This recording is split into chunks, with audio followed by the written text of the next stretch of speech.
Right. Welcome, everybody. How are you? Hope you're having a good Sunday. So, thought it was time to do kind of a return to looking at what's going on in the world of Rome and see where we are in terms of our good buddy Frank, the world's greatest Roman Orthodox apologist, excuse me. And a little bit of discussion, some of my thoughts the past couple days, and then we'll open up the Discord to Q&A. So I came across some interesting things that as I was finishing the Silent Weapons for Quiet Wars document, which of course is as we said, a white paper. If you watched the video the other day, I did come across a couple things at the very, very end of the document. Ultimately, it's a 100-page white paper, so I did read all of it. And we still haven't done the part 2 yet for subscribers, so that will be up in the next day or two. But on the last couple pages, there's a couple things that I wanted to mention to you guys because it's relevant to today's topic. So doesn't mean you're not getting cheated out of anything. It's a 100-page document. So, but this was important enough that I did want this to kind of be out there in the public sphere because it will relate to what our friends over at PsyOps Cinema call religious engineering. Religious engineering is, really important for understanding how the world really works, for understanding the real world. And it's just an unfortunate fact of reality that we have to deal with. It would be nice if the state and geopolitics had nothing to do with the church. It would be nice if we could be kind of left to our own, let us do what we want. But the pragmatic power politics of the state, of course, cannot allow that. Can't have that. So there's got to be a close correlation, connection, relationship, and control by the state. I'm not talking about symphonia. That's the ideal, healthy relationship between church and state from the Orthodox perspective that we see emblematic in the ecumenical councils, the relationship between church and state and the councils, the relationship between church and state, for example, in Russia. And oftentimes, as we know, none of those are ever really ideal. They always kind of fall over into the excess of the church having worldly power and temptation to take on the role of the state, and then the state having the temptation to take over the sphere of the religious world, the spiritual world, right? And so that's always been a battle. You can go back to ancient Israel and you see the battle of the imbalance there between, kings like Jeroboam who want to set up his own cult, right? The cultists of what would eventually become the Samaritans. And so he creates a state-controlled religion that eventually becomes Samaritanism. We could think of other examples where Israel's worship turns into just outright idolatry and apostasy, right? With with Naboth's vineyard story in terms of the evil kings in the period of Ahab and Jezebel, right? So if you've not read the story of Naboth's vineyard, which by the way is a type of Christ, Naboth is a type of Christ, and Naboth's story really is reflected in Christ's parable of the vineyard. Various parables that use the vineyard imagery, and the king is gone and he leaves his son. He sends his son to speak to the people in the vineyard, and they kill the son. That's essentially again reflecting the story of Naboth's vineyard. And Naboth's vineyard isn't just a story of the type of Christ. It's also this recurring problem of church-state relationships. And we know, of course, in this life it'll never be perfect. So we're not aiming for or expecting unrealistic things, unrealistic expectations of perfection. That'll never happen. But history is fraught with this, right? Think of the story of the iconoclasts. If you know the history of the Seventh Council, It was the emperor at that time, or emperors, who were iconoclastic emperors, together with many of the bishops in the metropolitan cities, the big bishoprics, that were attempting to enforce iconoclasm, that then became opposed by the monastics and the laity. So it was actually the faith of the monastics and the laity, largely speaking, that saved or rescued the church from the perils of that time. So there's, God always raises up heroes in these times. And so what I want to look at is first this idea of state-mandated atheism. Why would the state want atheism? Wouldn't the state want a controlled religion? Well, it depends. At different times, different states have mandated different religions and different ideologies. And especially when it comes to the relationship of the state to Christianity, we've seen different attempts, right? We've seen at times where the state wants to totally destroy Christianity. Think of the early Roman Empire, the first 300 years of Christianity. There was the attempt to stamp it out. We think of the period of, you could use Pharaoh as an example. Pharaoh is another attempt to stamp out the, even unbeknownst to him, the lineage of the Messiah. Ultimately, the motivations of Pharaoh are spiritual in nature, as a pawn ultimately of the devil to wipe out the lineage of the Messiah, the firstborn of Israel. And so we can think of times where the state has tried to wipe it out. We can think of instances where the state attempts to install her own state-ordained clergy. Again, the compromised clerics and bishops that were Arians. Did you know many semi-Arian and Arian bishops had the aid, in many cases, of the state? In many cases, the heterodox heresiarchs were aided by various members of the state, and sometimes they would exile the orthodox clergy. Likewise, orthodox emperors and clerics would exile at times the heterodox and the heresiarchs. So that's just the nature of power, of course. But I think the more dangerous approach is, think of something like the Soviets, where you have essentially the three-tiered system that we talked to Metropolitan Jonah about, who is kind of a historian of that era of the Russian church during the Soviet period, the catacomb church, etc., where it wasn't a black or white thing, right? It wasn't a thing where, everybody who's a member of the Moscow Patriarchate is a Soviet. The KGB actually had a three-tiered system of totally compromised, possibly compromised, or weak, malleable, and then uncompromisable. So they had a three-tiered system that they would try to rate different people in that system to see, how to make this thing work.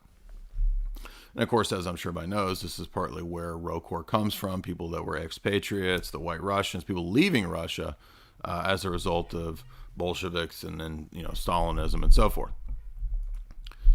So I'm not going deep into that. You can go listen to, Metropolitan Jonah's talks on that in the interview that we did, or the interviews with Jim Jatras on that stuff. Rather, we're just illustrating and looking at the different ways in the history in which the state has had various and sundry and oftentimes turbulent relationships with the church. Again, sometimes to outright persecute, and then sometimes to co-opt and subvert from within, installing basically KGB bishops. Right? That's a classic example. Some icons even reflect this, right? Where you see the bishops that are being trampled by the Orthodox. They're actually wearing their KGB uniform underneath their cassock in the icons. So, given that this is a well-known fact of history, it's very odd that we have clerics today in various jurisdictions who berate myself and others who talk about these known facts of history as if this is a crazed conspiracy theory, as this doesn't exist. There's never been such a thing. Who would have ever thought of something so crazy as the state or private entities, foundations, giving money to subvert the Orthodox Church as well as other denominations? And again, as we pointed out, I mean, we've documented this ad nauseum from multiple, intelligence analysts, different sources, the congressional hearings in the 90s about the CIA's usage of different churches and missionaries and journalists as fronts. This is well known, well documented. Anybody who's read a little bit of the history of espionage knows that missionaries and ministers are classic covers for intelligence operations. Now, I'm not saying, obviously, that every bishop, every church, every jurisdiction is some spy thing. That's not what I'm saying. But it's just stupidity and ignorance to act like this is not a thing. And, when we see certain clerics who attack me pretty regularly say this kind of stuff, it should tell you, like, there's somebody's gaslighting you as if this doesn't even exist. Okay?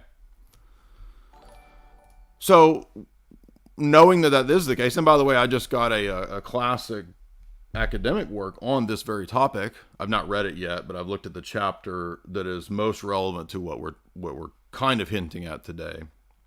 It's called "Thy Will Be Done," and it's the history of the conquest of the Amazon and the Rockefeller Foundation's usage of various missionaries. Now, this is a mainline work of academic history. It's not a conspiracy book.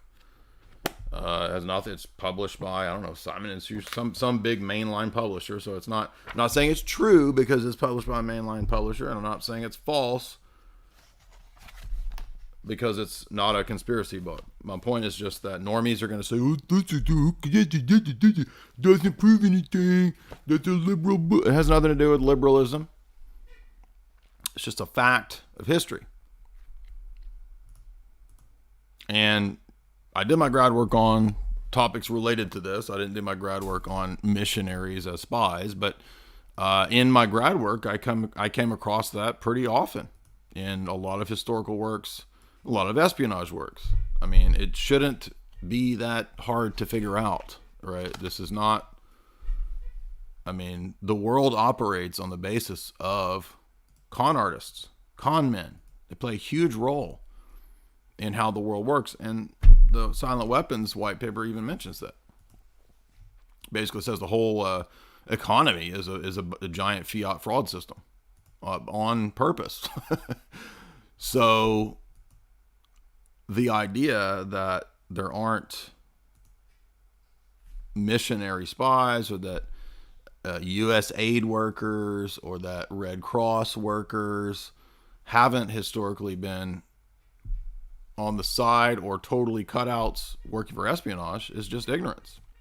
It's not even controversial, right? In the history of espionage, these aren't controversial claims. And ultimately, it's not about spy stuff even.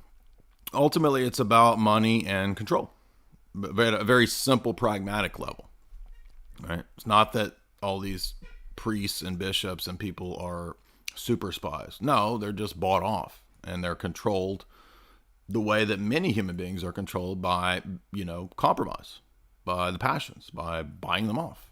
It's just very simple stuff. It's not rocket science. And if anybody paid attention to the Jeff Stein Effrey case, hello, there you go. There is a prime example of this going on in the real world. Very famous. Ghislaine is going to trial now. And that was an elaborate, high-level, widespread compromise operation to compromise basically A-list people across various fields: entertainment, science, tech, etc. And that's not the only one like that. And I don't know if people are so naive and ignorant that they don't know this goes on in the religious sphere. Have you not figured out that a lot of what's gone on with the Roman Catholic PEDO scandal is large-scale compromise? Hello? Duh. I mean, is it not obvious to you that's what's going on? I mean, if there have been countless rings of operations like Jeff Stein Effrey, don't you think that that's probably a big factor in the world of Rome, and especially given Rome's classic historic connections to organized crime, to the mafia, P2? All of this came out with Roberto Calvi and the Vatican bank scandals many decades ago. This is all well known. This is like public History Channel level stuff before History Channel was all little Hitler and aliens, right? Remember that? I remember that. All this. I mean, you can still find those History Channel documentaries before it turned into the Alien Channel, talking about the Vatican bank scandals. And the point here is not to say, oh, the Roman Catholic Church is false because they have a bank. It's not the point. But, I mean, I do think you can make a convincing argument that a gigantic usury-based system kind of disproves that that's the legitimate church, but that's a different argument.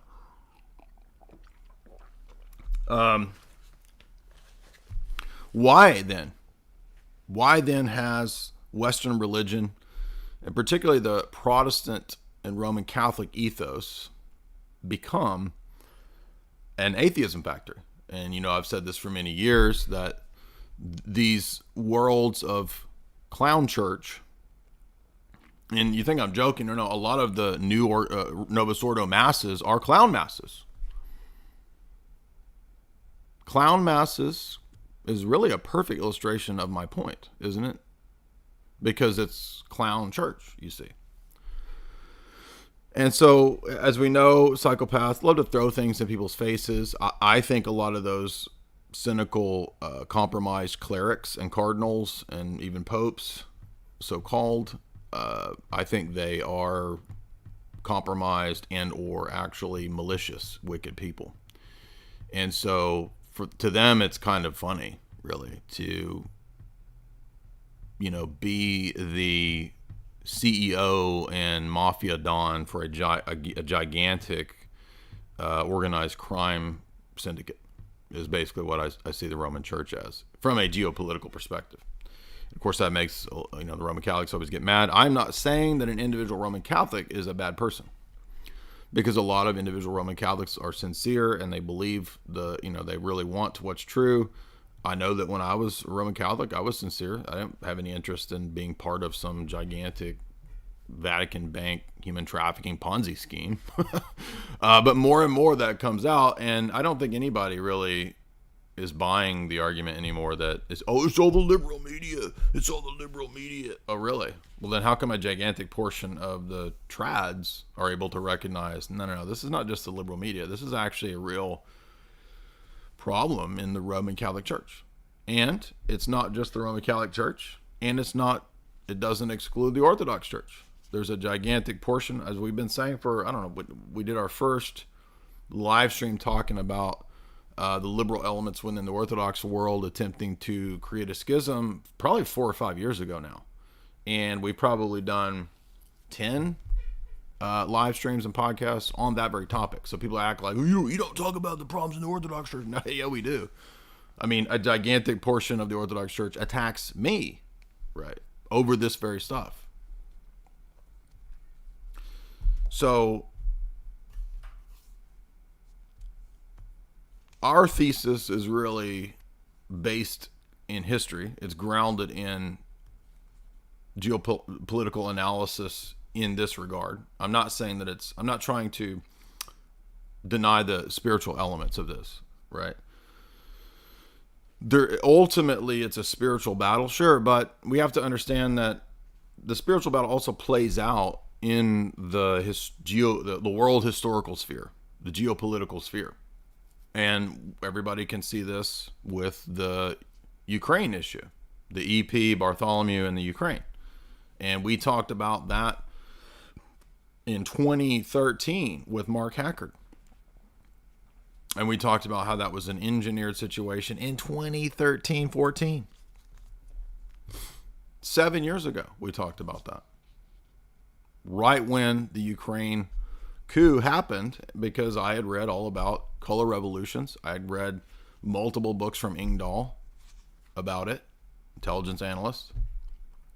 And we had started doing interviews with Patrick and Mark Hackard and Daniel Spaulding, our buddies. So to act like I don't cover this, or I don't know about it, or I ignore it in the Orthodox sphere is just totally not true. I mean, we get attacked by the people who are in league with the State Department and Bartholomew, and who are propping up the wacko schismatics in the Ukraine. And that's been that way before I was even Orthodox. Like, even when I was just studying this stuff, I was getting heat and attack from that sphere of things. And anyway, so the first point that we want to make here is that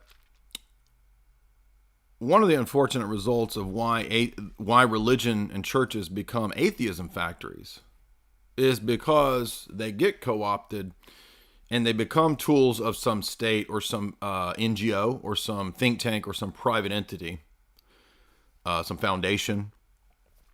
And then that becomes a tool for something else. So it's no longer about the gospel. It's no longer about the teachings of the Orthodox Church, the ecumenical councils. It becomes something else. It becomes the church as NGO. And I'd like to say, well, were the Rockefellers pioneers of this? Not really. I mean, this is, again, when the Arian emperors were doing this is what they were doing. When the iconoclastic emperors were doing this, they were doing the exact same thing. They were attempting to co-opt the church. If you don't know the history of the church, in the West, there was a famous medieval controversy called the investiture controversy. And in that case, it was the kings who were always installing as bishops or archbishops their buddies. And this was just a rife arena for corruption, obviously. And it happened in Russia too. I'm not excluding, it never happened. No. It's just the reality of this world that this happens. So, for example, if you watch the movie Beckett, this is that story, right? Peter O'Toole is playing the king who persecutes Thomas Becket, his buddy, because he puts his drinking buddy in as archbishop, and then he converts. He has a true conversion. And then it ends up, where Peter O'Toole basically, chaos, pure chaos, right? If you've never seen Phantoms, I just watched Phantoms. And Peter O'Toole is just over the top. I thought for sure he would be Skittles. And then I went and read, and apparently Peter O'Toole wasn't Skittles. So that was kind of a surprising thing there. But if you've never seen the B movie with Ben Affleck and Rose McGowan, I don't guess it was a B movie. I guess it had a theatrical release, but it's one of those fun creature feature B movies where, is it R.L. Stine or Dean Koontz basically combines every horror genre into one. And Peter O'Toole is the tabloid conspiracy writer, which is pretty awesome, actually, who actually has tracked the black goo that Ben Affleck and Rose McGowan and Liev Schreiber have discovered. And it's basically aliens with Predator, with body snatchers, and Buffy the Vampire Slayer, Hellmouth. It's like all in one movie. I actually like the movie now. Like it's fun enough that you go back and watch it and you're like, it's actually really fun. But Peter O'Toole is just really ridiculous in that, and every line is like super overacted. It's pure chaos. I'm gonna work on that Peter O'Toole. I mean, it's already pretty good, but it's not final form. So it's nice to add some new impressions to the roster. So we've added Zuck and we've added Peter O'Toole to the roster now. So I'll work on making those kind of final form. But I have to say, if you watch the movie, Liev Schreiber actually is really good as a creeper. Like, he actually did an excellent performance as a creeper weirdo. He should get like an Oscar for creeper weirdo in the movie Phantoms. I forgot what I was talking about. Oh, atheism in this. So one way that atheism gets promoted in society is both direct and indirect through the co-opting of the church. When the church compromises, falls apart, and again, strictly speaking, you can't destroy the Orthodox Church. So I'm not talking about the Orthodox Church being destroyed. If Bartholomew schisms, if the Pope schisms away from the church, they're not the church, properly speaking, anymore. They are in schism or in heterodoxy. But I'm using lower C church in the vernacular sense of how people perceive it to be, right? People perceive the church to be basically any institution which claims to be Christian, which is, of course, ridiculous, but not the Orthodox Church, the parachurch, lowercase c church. So many of these groups that get compromised and bought off, and this is detailed in the David Wimhoff book, in, again, about 800 pages in regard to the Roman Catholic Church. Now, he does kind of touch on the way that the NGOs and foundations were able to influence some Protestant bodies, especially to move the Protestant mainline denominations into liberalism back in the 20s, 30s, and 40s. That was done largely by a lot of Rockefeller money, National Council of Churches and World Council of Churches influence, and then later by the influence of other entities like the CIA, the Doctrinal Warfare Program, all of which is real public information. You can go look up all these white papers. C.D. Jackson, for example. So the model that they used in the money foundation donations to the seminaries is the exact same model that the Rockefellers pioneered with donations to the universities.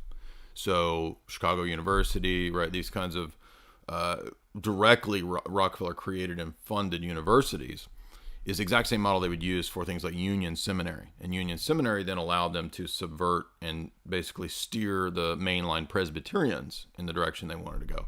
And the exact same model happens with the mainline Lutherans, the mainline Methodists, and that's just simply how the entire Protestant... Did you ever wonder like why the entire Protestant world within a few decades went from being, quote, fundamentalist, which just meant holding to the five fundamentals. The five fundamentals is basically just a Protestant evangelical version of the creed. Do you believe in the virgin birth? Do you believe in the inspiration of scriptures? Do you believe in the resurrection, the Trinity, blah, blah, blah, right? So that's all fundamentalism meant. And so the anti-fundamentalist movement was precisely pioneered by the Rockefeller family. It's in their biography. I've covered it for 12 years, the chapters in the biography. Literally for 12, 13 years. Because I got the book at a book sale back in about 2007. That would actually be 14 years. Maybe 2006. I don't know. But 15, we'll say 15 years, I started noticing that, wow, they actually brag in their authorized biography that they created the Ecumenist movement. They created the World Church movement. They created the... and they bragged about the steering of the Protestant world into the, what you could call, for lack of better terms, the liberal social gospel. And this whole book is actually about that. It's about the power structure in America, aka not the government, but the Rockefeller Foundation and family, as well as other powerful families too. It's not all the Rockefeller family, but basically that they had seen a way to further their interests in America and Americanism by turning the churches into NGOs. It's that simple. Now, the easiest was the Protestant world. Because the Protestant world is decentralized and it's mainly focused around academics and not tradition, not apostolic succession, right? It was much easier for the Protestant world to be subverted, as Wimhoff talks about in his book, through the buying off of the seminaries. It was more challenging in terms of the Roman Catholic world because, of course, the Roman Catholic world is highly centralized, obviously in Rome. So they would have various meetings. The Rockefellers met on different instances with, I think, Paul VI. They would really try to convince Paul VI to accept Planned Parenthood, family planning, these kinds of things. But even at that time, Paul VI was very reticent. And I mean, Paul VI was obviously a liberal, and, every trad hates Paul VI. He's sort of him and John the 23rd are the fathers of the Second Vatican Council. But Paul VI was, even at that stage, not really on board with totally buying into the NGOification of the church. And I'm assuming my audience knows what an NGO is, what think tanks and foundations are, what they do. These different bodies that are non-governmental or not directly governmental, who do soft power. I don't know if you know what soft power is. You should know. I mean, if you've been following me, we've been covering soft power for back to 2014. Right around the time we started interviewing Mark and Patrick, we started covering soft power. Then we covered soft power. I'm assuming everybody knows about Joseph Nye. His analysis of geopolitics at Harvard, I think Harvard, right? And Nye basically restates the Halford Mackinder thesis. Everybody who knows about geopolitics knows who Lord Halford Mackinder is. This is the British imperial model of land power versus sea power controlling the heartland. The Eurasian landmass then is the key to global domination. So if you can control the Eurasian landmass, the theory goes, you can have the upper hand in the world. So for empires, the heartland thesis has kind of been the model. And then Joseph Nye restates this, the older Mackinder model, and that becomes the model for the CFR America as expansionist world police model, right? Based on the Nye thesis. So this is just basic geopolitics. Everybody who knows anything about that domain knows that this is true. I'm not telling you conspiracy. This is geopolitics 101. It's not conspiracy theories. But then when we get to more specifically the atheism stuff, it's a little more complex because, it was a theory. Well, in the Soviet, in the Bolshevik model, atheism was seen as just a kind of a wrecking ball. You could rebuild and start anew through the atheistic model, and this is based on the Jacob and Robespierre model. So the radical Jacobins and Illuminists, they saw atheism as a way to restart, have a great reset, to year zero, right? So the Jacobins called, in the French Revolution, when they reset everything, they gave you a new calendar, the Declaration of the Rights of Man.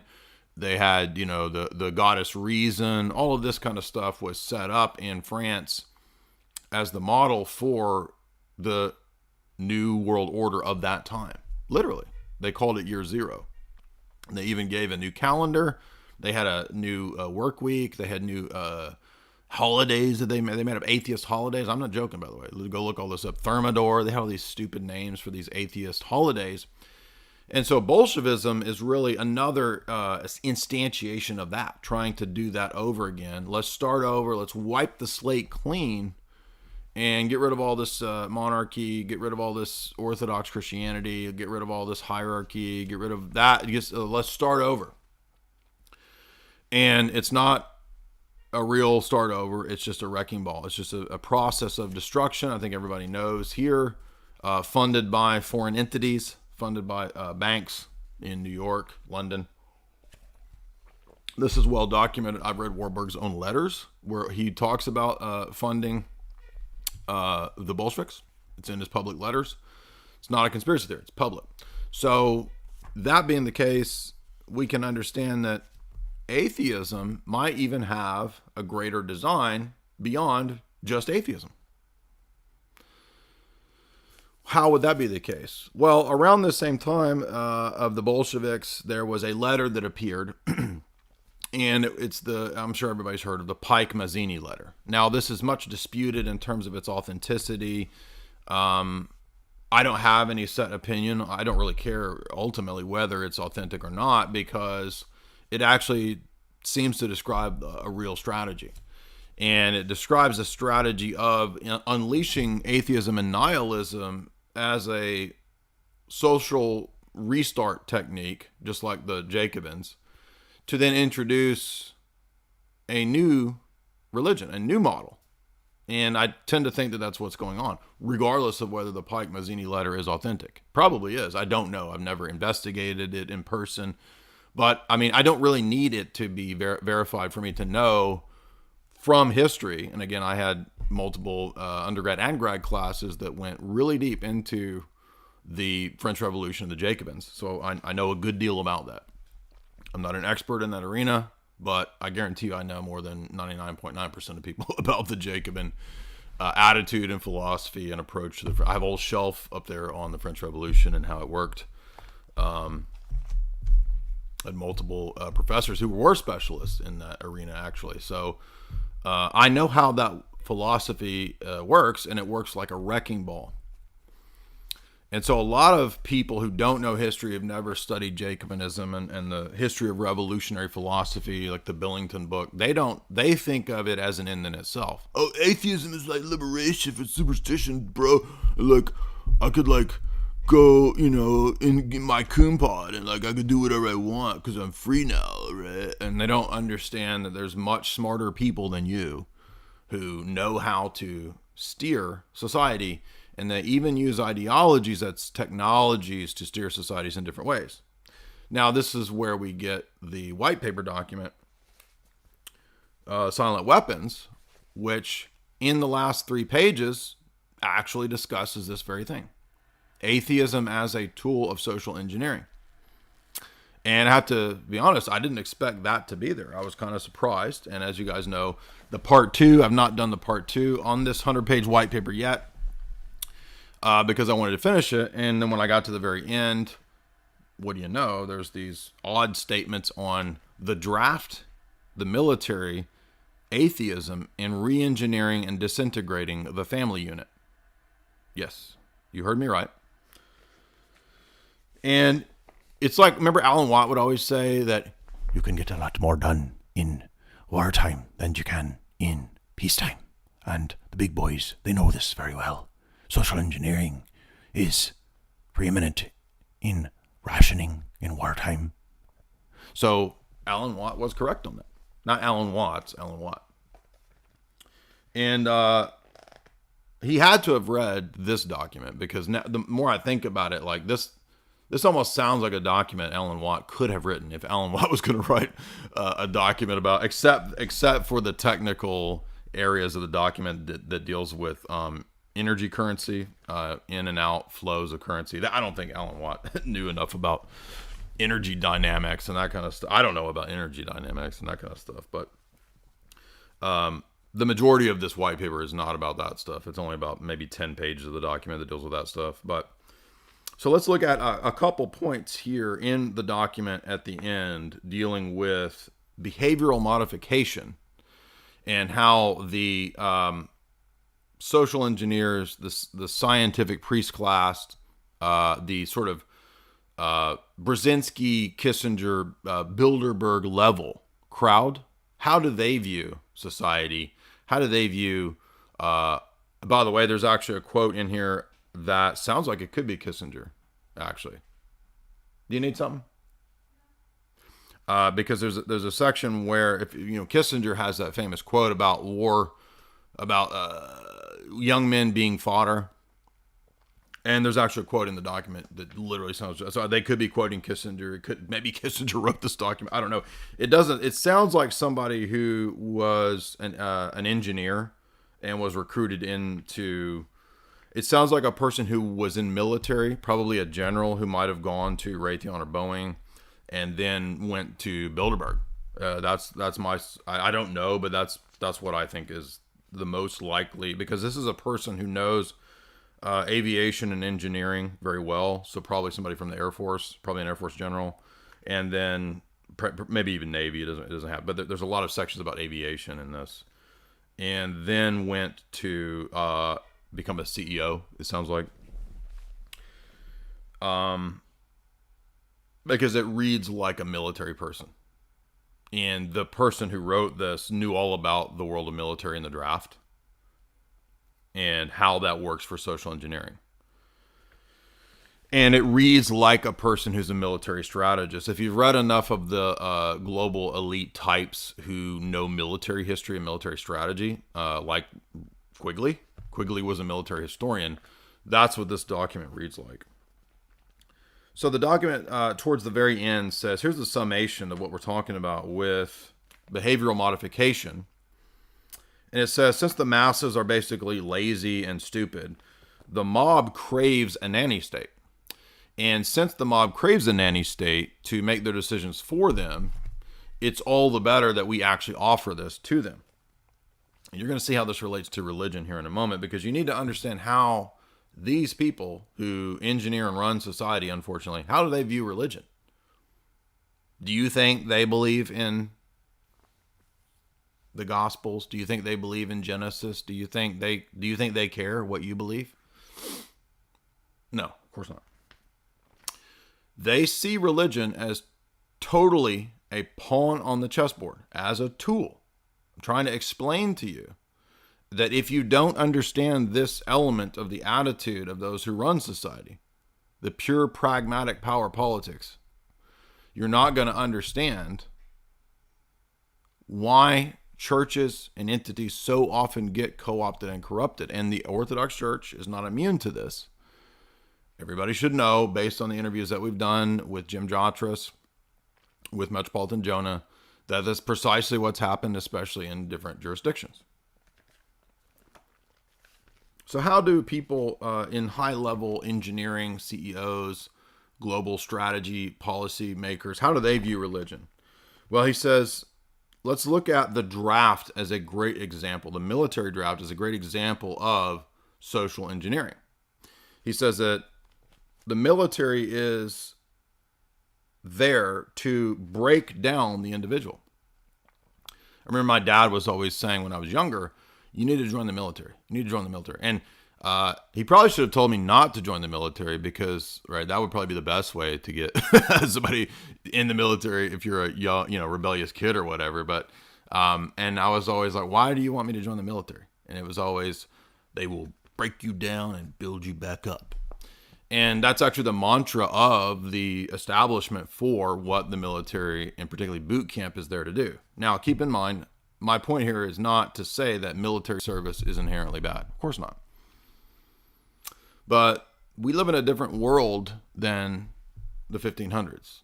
Okay, this is not medieval 1300s noble, peasants going to defend their village against the pillaging Mongols or whatever, right? I mean, the Mongols didn't invade France. I'm just making it up, right? We don't live in that world. We live in the world of power blocks, modern warfare, that is not based on the defense of national interests. Okay? So understand that that's my thesis. I come from a military family. I don't hate military people. I'm not against people that choose to be soldiers. But it's a very naive, childish decision that a lot of people make when they're 18, and they're actually manipulated to do it, as this document says. This document actually says, we're going to show you, I'm going to tell you and explain how we manipulate young men so that we sap their energy and they become willing cannon fodder for the state. Yes, it actually totally just says all of this. Again, making me suspect this had to have been written by somebody at a general level who went into engineering and became a CEO. It's just got to be somebody like that. Now it goes on to say that because the whole attitude is just totally cold and calculated warfare. And remember, the announcement at the beginning of the document is warfare against the public, not a foreign enemy. All of the domestic populations in the world are the enemy, you see. And how many times did I tell you that the wartime research that was being done, World War I, World War II, Cold War, right? Vietnam, especially. All that research was being collated to learn how to better and more effectively control the domestic population. And that is in all of these white papers. And I can't believe you cannot convince a boomer of that. You can never get a boomer to understand this. It doesn't matter how many white papers you show them. They will not believe that the corporate state is not their friend. But I'm going to show you a man from the corporate state at a high level telling you you're an idiot because you believe that. And we are not your friends. We are here to destroy you because you don't go into the future. That's what this document says. Now, you say, no, they're not. They couldn't do that. They would get caught. No, they don't get caught because this is decades old social engineering, explaining how when the draft was given to you, the draft was actually given to you on the basis of the old British imperial model of the four feathers. If you've seen that movie. Have you seen the Four Feathers movie? Do you know that strategy and technique? If you've not seen the movie, I suggest you go watch it because a white chicken feather or whatever it is handed to a person when they don't join the military. Now you say, oh, you cowards dodging the draft. Well, now wait a minute. What if the war is an immoral war? Don't I have the moral duty to dodge the draft in that case? And so unless I supported the British imperial model, then I'm not a chicken, right? But what British intelligence and strategists at that time had done was start a trend where women, moms, and even, I guess, employers, fathers, if you didn't go in, they would hand you a white feather that signified your cowardice. So if you were, let's say you were courting a young woman, in the movie it's Heath Ledger's trying to get with Kate Hudson, and then it's been many years since I've watched it. It's not that great of a movie, but it does illustrate this point. Something happens and he can't go, and so then everybody thinks he's a coward, and so everybody hands him the white chicken feathers. You're a chicken and you can't date Kate Hudson. Haha. You lose, loser. And then, of course, Heath Ledger has to go prove himself in some foreign adventure for the British Empire. I don't remember what he does, but he goes and saves his buddy or something. And then he ends up being not a white feathered chicken. Well, that model is what he's talking about here, that the draft was actually intended to be a social engineering technique to condition different strata of the social sphere to shame anyone that would not sign up to die for the state. And he says, first of all, people don't realize that the military is there, get this, to break down your religious worldview. Now, I didn't go into the military, but one thing I noticed when I went to the university is that when I got to the university, the public state university, all of these classes, like early on, freshman year, it didn't matter whether it was philosophy, it didn't matter whether it was English, lit, or astronomy. I remember the first day of my astronomy class, the professor went up and wrote on the board JEPD, documentary hypothesis. And it was like, he was very open about it. He was like, my whole goal here in the first day of astronomy class is to destroy your Christian worldview. That's what he said. He was very candid about it. I was like, whoa. So wait a minute. So the state university is doing the same model of what the white paper says the draft is doing to bring you into the military to break down your fantasies and delusions.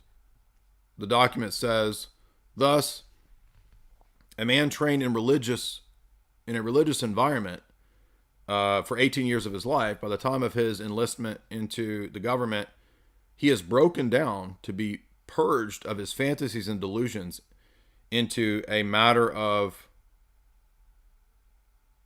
basically just says you're a ward of the state. And then he goes and say, once that conviction is instilled now as a ward of the state, he now becomes more easy to control. So in other words, now that you've had your religious worldview broken down and you've been made a soldier of the state, he's saying you will actually now be more willing to go along with the dictates of the state. So if the state asks you to do something that your religious convictions tell you were immoral, now you've already capitulated, you see, because you've been broken down. And the state university system is the exact same thing. They do the same thing.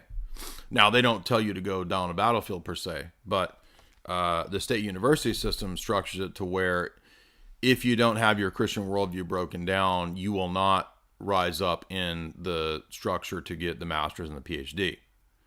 Now, there are some exceptions, obviously. Some people can find private universities that are somewhat Christian or quasi-Christian still. So there are some exceptions. This is not total. But what's interesting is that this white paper was 1979, and it's mentioning the Harvard Research Project plan from 1954. So, in other words, now you see why boomers worship military, right? They worship the troops. And it even says that the goal in this, would be to instill such a shame for dodging the draft or for not going along with willful human sacrifice. I'm not joking. It actually says we are conditioning women that it's a necessity for them to give their children up to the state for human sacrifice. And it even mocks them and says, and they're too stupid to even consider whether the wars are just or not. And so the argument that the paper makes is that if you're not willing to investigate the bases, the reasoning, and the justification or lack thereof for the war, then you deserve to be cannon fodder. If you're too stupid and unwilling to learn and see if warfare in this various cases are things you should or should not do, and you're only conditioned by the social pressures, then you deserve to die. It even says you're cattle. So that's the attitude of the generals, of the CEOs, of the CFR, of the Builder BERG group, of the Kissingers, the Brzezinskis, and these kinds of people. So you get mad at me all you want. I don't care. That's what they say about you. The document goes on to say that another thing that we do in this regard is guilt manipulation. And one of the key ways that we structured society to be this way, he says, through the he's talking about the implementation of the draft. He's saying that the draft was such a phenomenal success in social engineering. He says, because the first thing that we had to do was utilize and control the father archetype. Now remember, controlling and manipulating the father archetype in a society is the first and most crucial way to control and eventually bring down a society. So what you have to do is destroy the notion of the father, because that is an immediate reflection, obviously, on God the Father. Now, this document even mentions all of this happening in phases. So back in 70s and 80s time, when this document was made public, they were not ready to totally destroy the archetype of the father figure, which they're doing now. Nowadays, that is the case. And in fact, you can even go read the feminist writers who say that. They say that the destruction of the patriarchy is the destruction of God the Father. And they're very candid about that. Now, that's not because these idiot feminist people are that intelligent. They're dupes of these people. Right? They're the tools and the pawns of these people. Do you not see how obvious this is? The white paper goes on to say that we can manipulate the guilt that the father figure places upon the son if the son is not willing to go to battle. In fact, he says we can use game theory, which utilizes rational choice theory, to stress that if you don't go to war or you're not willing to go to war, the default is that you are a coward and you don't deserve to procreate. So in other words, I'm not joking. It says, and what's the best way to manipulate an 18-year-old man? Oh, you're not going to get a chick. You're not going to get laid. You're not going to get a wife. It even says, if it's instilled into the 18-year-old youth that he doesn't deserve a wife, and if the expectation of the women is that he must be willing to die in battle, there is no stronger inducement to get young men to be cannon fodder. It even says cannon fodder. It says the power of this draft was so phenomenal. He says that if the women had thought about it, he's like, it's no different than women offering their children to human sacrifice gods, like Aztecs, right? And then he points out that then an added bonus is that for the families that offer their sons up, and for the sons that go do this, once they participate in the war, they become willing participants in the system, and then they have a vested interest in continuing to defend the system and thus to defend their actions. Because if they were to admit that it was wrong, then they were participating in evil. They've done something seriously wrong. They've been wrong for all these years. And how many times have we seen that come to the fore, right? Cope. See, then cope. The exact same psychological process and defense mechanisms that occur for the Roman Catholics, right? Who can't process, right, all the craziness of Francis, so they resort to the craziest mental gymnastics to make the system work. Well, in the case of the soldier, guess what happens in terms of modern warfare? Well, you can imagine high rates of suicide, people going crazy. And remember the demonization of all the Vietnam vets? And I'm not saying that all the Vietnam vets were that cogent, or I mean, a lot of those people were goofy hippies, right? But this is kind of the point that I think Oliver Stone's trying to make in Born on the 4th of July. Remember that with Tom Coombe? Is that, you know, he early on, he thinks it's patriotic and it's his duty. And then as he gets older, when he loses his legs or whatever, he wakes up and he's actually right. I mean, that's kind of the point, right? I'm not saying that the hippies of the 60s had it all figured out. It's more complex than that, because the counterculture was also part of the social engineering, which, to be fair, a lot of people in the 60s couldn't have known that, right? You have to keep in mind that the things that we're talking about right now, even to 99.9% of the population, they cannot figure this out. Because, and I'm not trying to toot my horn, but because I've read all of these people at the higher levels, the Brzezinskis, the Kissingers, the Quigleys, dozens of white papers, I mean, I know the attitude that they have.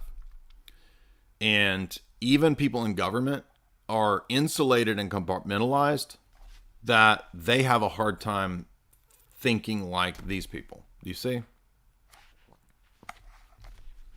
I mean, do you think that, I mean, even people like CIA people, they don't read all the Klaus's books. They don't read white papers. They might read one relevant to what they do. Right? So my point is that we're in this weird paradox where, unfortunately, most people, even people in academia and in the world of the intellectual realm, right? Public intellectuals, they don't read these things. They don't even know about it, right? Do you think the public intellectuals have read Quigley? Do you think public intellectuals have read Brzezinski's works? Do you think public intellectuals have read Jacques Attali? Now, some have, right? But that's what I'm trying to say, is that it's so bizarre that you're listening to me, just some goofy guy who happens to have read these books, and you're getting like a Brzezinski level analysis, you see. And hey, I don't know what to tell you. We live in a wacky world, dude. So the document goes on to say, once people become invested in the system, then they want to justify their actions, and then this perpetuates in the generations. So the dad that went to war and killed people now has a vested interest to prop up the system for the system's sake. And in fact, you will be told not to try to reason it out and not to try to think about it. Yeah, exactly. That's exactly what happens, right? Don't try to come up with philosophies and explanations about whether the wars are just or coherent or rational or not. Just shut up and worship the authority. So then it becomes a worship of authority versus truth and ethics, you see. The document goes on to say that espionage was a key point in learning and figuring out how to utilize psychological warfare on the masses. It says that humans are basically just biological machines. We're just monkeys. What does Joe Rogan say? We're just apes, or whatever his tagline is for his podcast. The document then goes that dollars are constantly inflated, and if anybody had any sense, they would at least figure out that if they can't figure out that their whole currency is a scam through the promissory notes of the fiat Federal Reserve System, then they're never going to figure out that the wars are based on lies and deceptions, and they're just the document says you're not dying for your nation, you're just dying for billionaires and wealthy bankers. That's all. So I'm not interested in dying for Jamie Dimon. I don't care to die for David Rockefeller. I'm not dying for Subway. Okay. And I remember having these kind of arguments eventually with my dad. I'm not going into the military. I'm not dying for McDonald's. I'm sorry. Like, I don't love Subway and McDonald's enough to go, bomb villages so that they can have a Subway. It's just ridiculous, right? But they can't separate that from like, oh, you're some kind of liberal pacifist hippie. No. Do I believe in the death penalty? Absolutely. So how am I a liberal dumb hippie if I believe in the death penalty and I think that self-defense is legitimate? But do you not see that that doesn't mean every war is legitimate? Well, you ain't got no right to your own opinion. You're just okay, whatever. Okay, whatever. The draft, it says, get this, is a form of brainwashing. And then it goes on to say that when, do you remember those recruiters? I guess they still do this, but I remember like when I was in high school, when you graduate, they even have deals with the high school where the recruiter comes to the high school and he tries to tell you all this cool stuff and all this money you're going to get. And I'm kind of glad that I was such a rebellious sort of hellion character in high school to a degree. I mean, I wasn't super crazy, but I was rebellious enough that I was just like, I'm going to go die for you. Like, what are you talking about? I mean, you're like obviously some kind of con man here, you know, trying to bribe me with, we'll get your college paid for if you just go lose a few legs, son.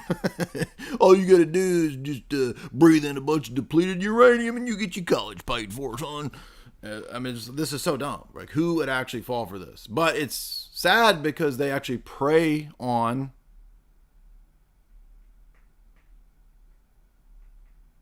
poor kids, these kinds of people. No, I don't hate my father. I don't hate boomers. So you got this all wrong. I'm talking about how these archetypes are manipulated.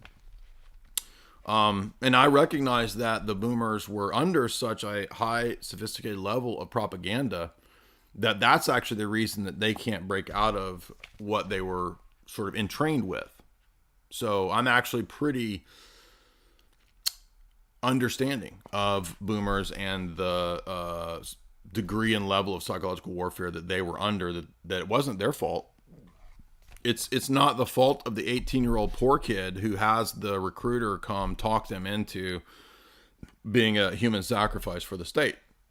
But guess what? You're not a human sacrifice for America. You're a human sacrifice for Raytheon, Boeing, McDonald's, Pepsi. And I'm not, who wants to look at what those companies are now? So what's the point here? Well, the point is that a lot of what liberals were saying in the 60s, a lot of that was correct. The anti-war vets, they were right about a lot of stuff. But the boomers can't think outside of the dialectic. So, you're a liberal and a Democrat. Nope. Can you not think outside of the dialectic? Why is this so hard to do? Anyway, he says the draft is brainwashing, and it's brainwashing primarily because of the manipulation of the archetype of the father. Because once the father has instilled in his son that if he doesn't go to war, he's a coward, then the son, once he does go to war, he then is instilled with the same model that his son has to also perpetuate that human sacrifice model. Now, again, we're not talking about medieval societies, pre-modern societies where, you better be able to defend yourself against the roving horde of, whoever that's going to come pillage your village. We're talking about modern warfare, which is power blocks, gigantic megacorps. I mean, who wants to die for the Tyrell Corporation? Who wants to die for the Wayland-Yutani Corporation? That's what it is, you see. That's different from your village is being sacked by a bunch of, hordes from some foreign place. Do you see the difference there? Do you understand that we don't live in the medieval world anymore? But the document says that the best way to manipulate the population in this regard is on the basis of patriotic loyalties. Because people innately still function like it is the medieval village. And your medieval village is going to be pillaged if you don't go to Iraq. Which doesn't even make any sense. It's just an emotional reaction, and that's why so much recruitment, so much military recruitment stuff has always been this recruitment geared towards emotionalism, right? Interestingly as well, the document goes on to talk about the manipulation of the mothers in terms of the draft and convincing the mothers to to be willing to eventually give their children up to the human sacrifice of cannon fodder. It says cannon fodder. And again, the document basically says, if you can't figure this out, what the document says, then you deserve to be cannon fodder. Like, it says that like 5 times. Like, you deserve it. But, now wait a minute. How am I supposed to figure that out if the document goes on to say that corporate state-funded welfare, corporate state-funded child care should actually induce the disintegration of the family by, I'm not joking, through state schools and through corporate state, by the way, daycares, intentionally separating the child from the family through, I'm not joking, mandated STABs and DRUGs. So they're literally saying, when you send your kid to the state school, when you send your kid to the state daycare, you are by default giving them to the state, and the state has the right to DRUG them and to stab them.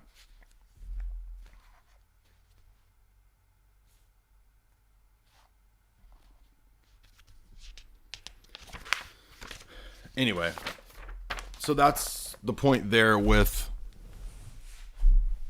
the Silent Wars white paper, basically saying that atheism in this regard is a way to make the public into silly putty, to make them malleable so that there's no other prior firewalls to you being a complete ward of the state, a complete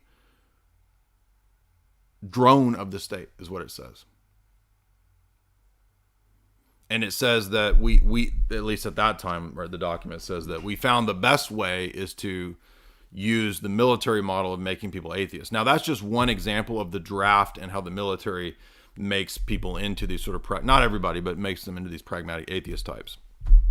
The document is saying that was the intention of what they tried to do. Again, many people in the military are Christian. I know that. I'm just saying what the document says. And so there we can see that atheism, according to that document, is a tool, a pawn of the system for social and religious engineering. Atheism is thus a spiritual delusion that is a tool of the state. And from the geopolitical perspective, the church is the same thing. The church is a tool of the power structure to be used as the power structure sees fit. That might mean missionaries in other countries being spies. That might mean evangelical megachurch pastors being money launderers or weapons trafficking, which has happened. Many cases of this. That might mean Pentecostal churches as CIA fronts in Russia, which has happened. Many cases of this. That might mean Scientology, Jehovah's Witnesses, cults as intelligence fronts in other countries, which has happened. Many cases. Many such cases. Very wonderful, really. Many such cases. Wonderful, really. The model is very simple. It's very wealthy people buying off and funding and steering entities such as churches and seminaries and universities through the foundations. Very simple. It's not rocket science. It's not a vast conspiracy theory. It's power politics, pragmatic power politics. It sees the masses as cattle, as we said, and the worldviews are just whether it's atheism or the New Age or whatever, they're just interchangeable. You can move these in and out. Doesn't matter. From the state's perspective.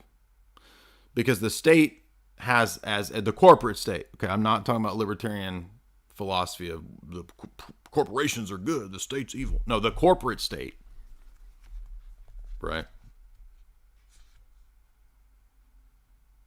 sees the ideologies, the churches, whatever else, as the pawns that can be moved on the chessboard. Wes Brzezinski's book, The Grand Chessboard.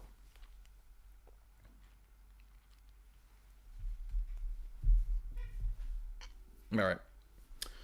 Now we're kind of behind because I said that we would do Discord open Q&A. But there was a couple things I want to play real quick before we go to the Discord Q&A. So we'll be taking questions, and I'll be doing the super chats as well. We got a nice fat 600 live. Well, welcome everybody. Please hit like and share if you would.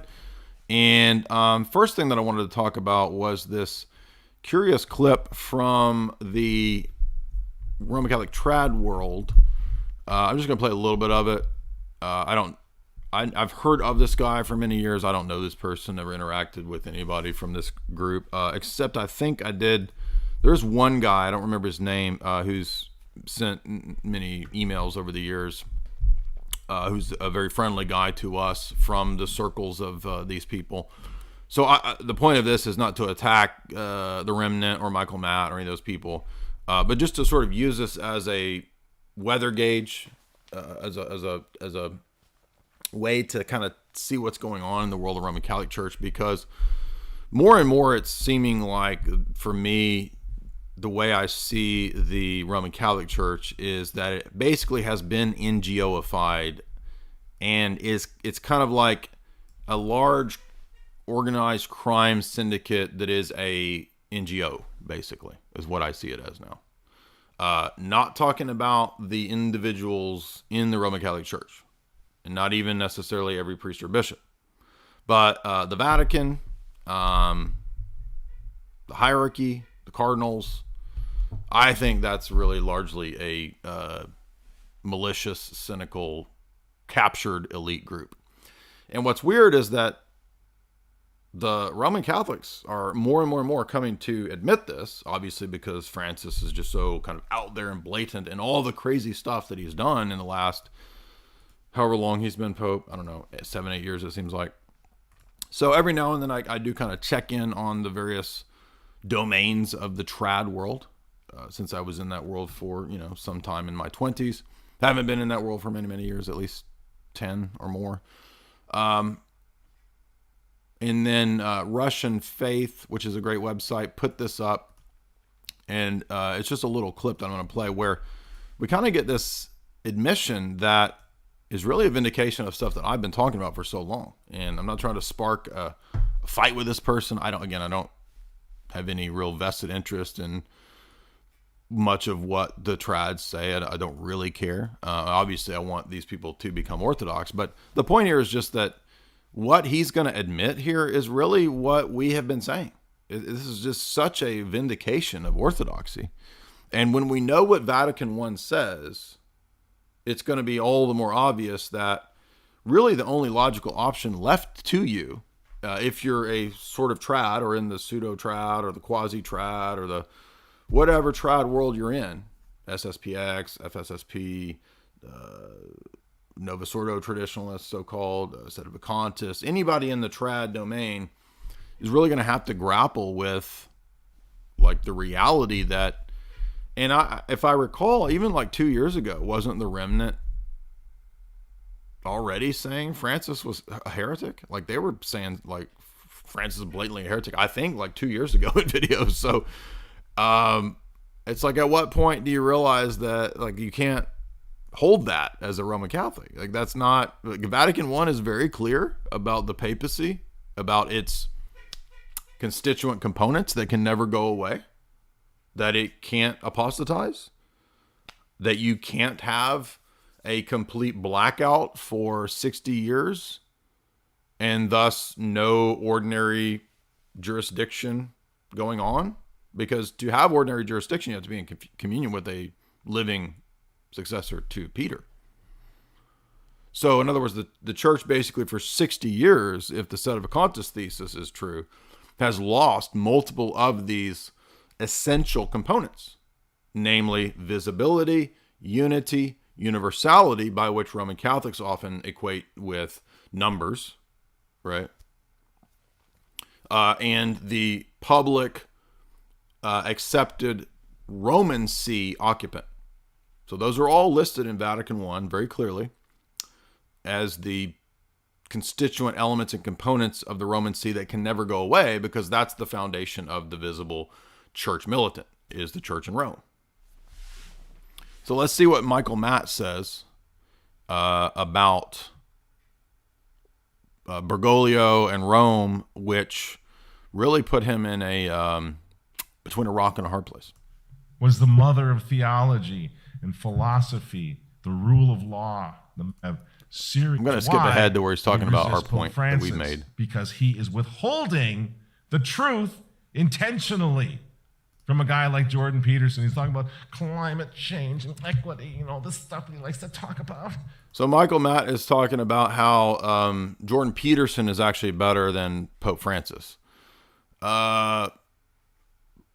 Probably. I mean, I guess it depends on what we're at. Because, I mean, Francis is really just the greatest Orthodox apologist, though. So, I mean, Francis brings so many people to Orthodoxy that I guess it's hard to kind of make that comparison between whether Jordan Peterson is a better person to direct people to Christ or Francis.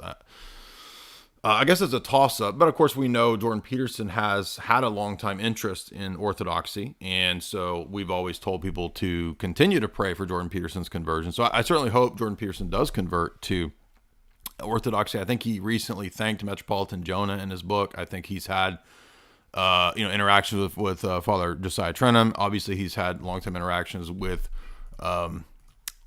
Jonathan Pajot. So, we definitely hope and pray that Jordan Peterson does convert to Orthodoxy. But notice the points here that Michael Matt is basically saying that, well, Francis doesn't tell anybody about the gospel, and he doesn't tell people they need to convert to Christ, which is true. But now, wait a minute. But this is the supreme teacher of all Christians. This is not just a priest or some random lay Catholic person failing to do their duty. This is the supreme pastor of all Christians. But guess what, Francis? Jordan Peterson doesn't care. And nor should he. Nor does any other serious thinking human being on the planet. He's going after the Latin Mass now. Anything he can possibly do to crush the old faith, lest someone like Jordan Peterson should, by mistake, stumble upon the truth. Now, wait a minute. Francis is at war with the traditional liturgy and Mass. He's at war with the faith and at war with the gospel. But remember, according to Michael Matt and all of these people, Francis is also still the infallible, indefectible, supreme teacher of all Christians. He is the living embodiment of Peter and Christ as the successor to Peter, the vicar of Christ, and has the charism of the Holy Spirit, and he's indefectible, meaning, remember, if you want to argue with the Roman Catholics, you'll go in circles all day long about what qualifies as infallible and what doesn't. And every different Roman Catholic has a different criteria, and nobody even knows. None of them even know they'll give you 4 or 5 basic general criteria, which doesn't tell you in specific cases which things actually are infallible or not. Always go to the issue of indefectibility. Now, wait a minute. Is the Roman See indefectible in its occupants, or can they defect and still remain Pope? Now, anybody in our audience who has read Vatican I knows that this issue has already been settled. I mean, has Michael Matt read Vatican I? Doesn't it tell you that the Roman See cannot defect? Yeah. So stories about La Salette and stories about the eclipse of the church, because that's pre-Vatican I. Vatican I settled any of that would be in dispute for a Roman Catholic. Meaning, the received occupant of the Roman See, what do you mean by received? Well, when the Roman College elects a pope, and when it's been accepted by the college and then by the Roman Catholic world, that's the pope. Canon law is very clear that you have to accept who the Roman College accepts. And if you're going to say with the Sedevacantist that, the Roman College has apostatized. So then it's lost its constituent elements that it's had according to Vatican I. It's no longer a public, unifying, visible see in Rome, the city over in Rome, the city that is Rome, in Italy, the city-state, by the way. I mean, Vatican I is very clear, canon law is very clear that you have to accept that dude. You can't pick them. You can't be a Protestant with your popes. Now, Michael Matt and all of the SSPX and all of the trads, they know that. And they have to have this preposterous position of mental gymnastics to make the system work, by which an apostate who doesn't follow the gospel, who wars against the truth, wars against Christ, wars against tradition, and against the church, is also the supreme infallible teacher of all Christians and the vicar of Christ. This is why this position leads people to alcoholism, atheism, and mental instability. Because that is a fundamental stupid contradiction. Both of those things can't be true. I can't accept an antichrist as the vicar of Christ, and yet all of you do. And yet you go crazy, and yet you become alcoholics, and yet you're miserable and unhappy, and you go after me for telling you the truth. That's what he's doing. Oh yes, this movement of large families, faithful men and women going to Latin masses, according to Francis, all those little children that they're having, this has to stop. Because if it doesn't stop, why, it could take down the entire New World Order. And guess what, Francis? You're right about that one. You're right about that. Now, wait a minute. So Michael Matt admits that Francis is part of the New World Order? So essentially he's in on the satanic antichrist system. He's a promoter of it, in on it. But remember, he's still the supreme, infallible, indefectible teacher of all Christians and the vicar of Jesus. So how is a person who is essentially in every aspect of their being antichrist the representative of Jesus? This is the stupidity, foolishness, idolatry, and insanity of the Roman Catholic system. You're constantly told and forced to accept bold, outright contradictions because the dogma says so. And then when you see that there are these wild, outrageous contradictions, you must then run to every possible mental gymnastic to seethe and to cope, to make it work. But it doesn't work because it's not true. And it's self-evident that that is not true. How can a person be antichrist? We're not just talking about moral failings, right? So what's every trad say? Well, he could still be the Pope even if he's a sinner because we're all sinners and we're not Donatists. No. The issue is not sinner or perfect. The issue is apostasy and heresy. And in Roman Catholic theology and canon law, those are different categories of sins than even mortal sins. Those are sins such that they make you automatically defect from the church. So if Francis, and all of these people say he's defected. If he's defected, how is he the head of the body that he's not even a member? Was Martin Luther still a Roman Catholic when he defected? I mean, this is so just silly. Like this system is preposterous. And yet all of these people are engaged in just constant doublethink, telling you that he's indefectible, he's infallible, he's the vicar of Jesus and the successor to Peter. He is the embodiment of the living magisterium, but he's an apostate. He teaches heresy nonstop. He doesn't teach the gospel. He wars against tradition, against the mass, and against the liturgy. Okay, that's called doublethink. That's called contradictions. Can you guys are always worshiping logic in the Roman Catholic world. Can you see that that's a contradiction? You can't be both of those things at the same time. Well, actually, maybe in the Roman Catholic world, you can. Thus, the inner psychological division that occurs in so many Roman Catholics, where they're actually at war with themselves internally and against all their their fellow trads too, because there's nobody that hates more than a trad hates another trad. I mean, they divide more than Protestants do. So it's obvious to anybody who can read a few of these Roman Catholic documents, I think, that really the root of the problem isn't Vatican II. And this is what so many trads can't accept, because they won't read Vatican I. You can tell them all day long. You can tell classical theists and all these people endlessly to read Vatican I. They will not read it.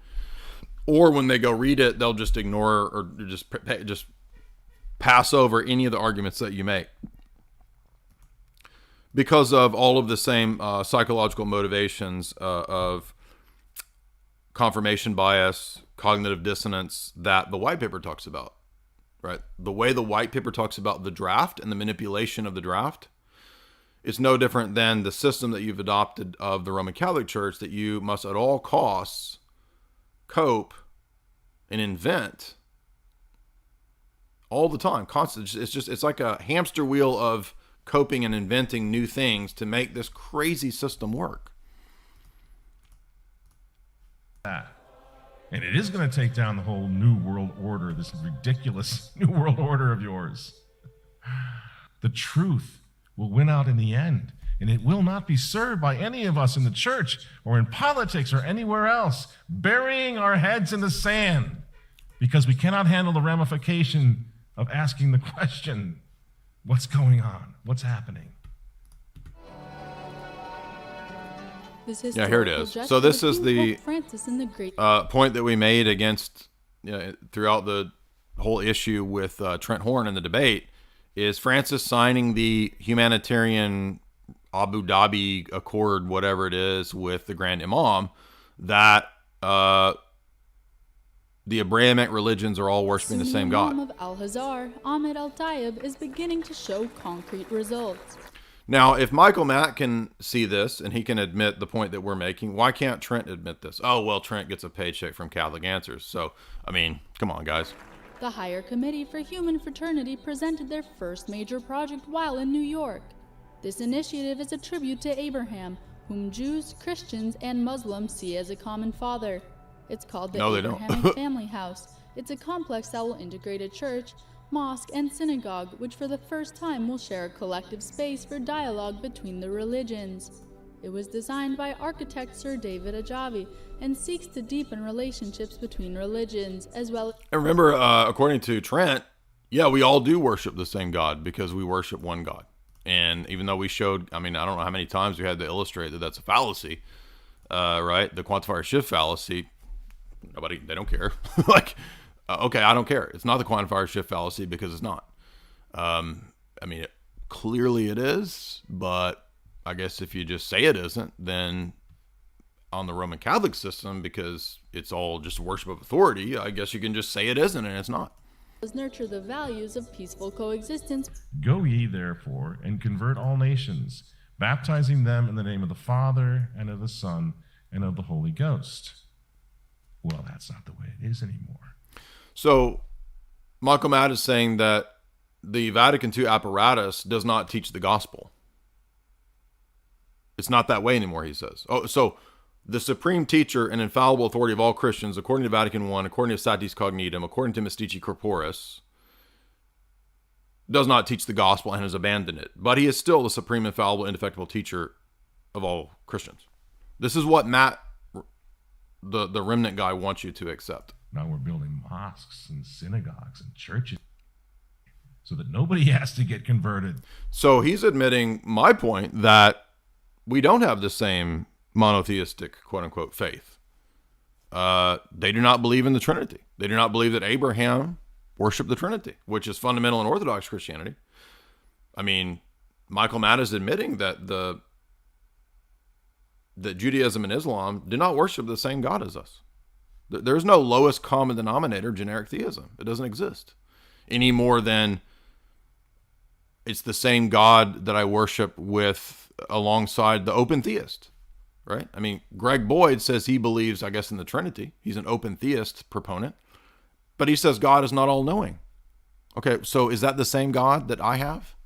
Does Basil worship the same God as Eunomius because they use the name God? This is just so silly. But just get along really well. Nobody's going to get baptized in the name of the Father, Son. Not anymore. We're enlightened. So he admitted that the God is Father, Son, and Holy Spirit, which is our very argument against Trent. The Trinity. There isn't another God. There's not another generic monad called God, and then later on you learn about Father, Son, and Holy Spirit.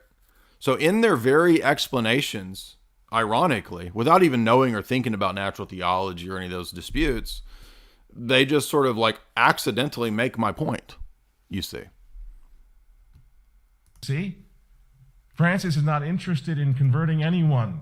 Francis is not interested in... So how is Francis the supreme infallible teacher of all Christians, the universal authority, indefectible in the faith, and vicar of Christ and successor to St. Peter, if the gospel has now officially changed, according to Michael Matt? The divine commission of Jesus Christ.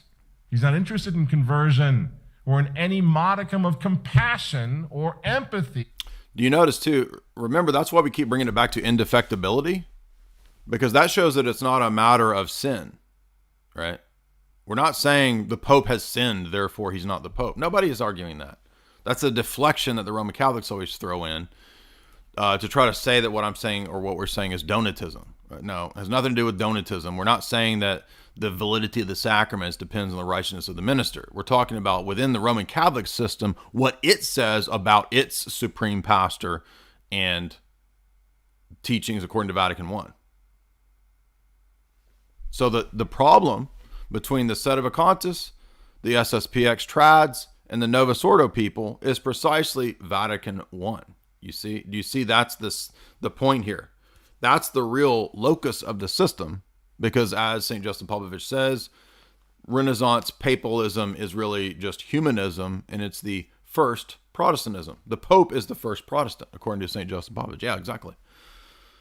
Because it is a worship of man and man's authority, and it is a denial of the power of the Holy Spirit in the church in terms of synodality. Yes, exactly. Thus, the descent, collapse, and chaos. Is that not a better explanation for the Roman Church in the last 1,000 years? And you notice Classical Theist the other day when he's tweeting about it, he doesn't even know about the Renaissance papacy. He acts like that Vatican II or around that time, that ecumenism and these kinds of liberalism is a thing where Pius IX combated liberalism. And so how could he be a liberal and a bad guy if he combated liberalism, right? So Vatican I must be anti-liberal because it's papalism. No. Papalism is liberalism. The papacy funded, fostered Renaissance, magic, and liberalism hundreds of years ago. Ecumenism and syncretism come out of the Renaissance papacy. Read the occult Renaissance Church of Rome.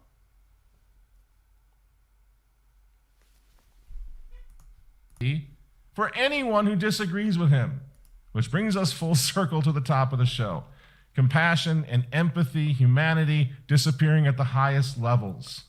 Where's Francis's compassion or empathy for the thousands of little children, homeschool families, moms and dads just got married, couple kids have been going to Latin Mass all their lives? He's going to take it away from them. He's going to rip out the Mass that they grew up with.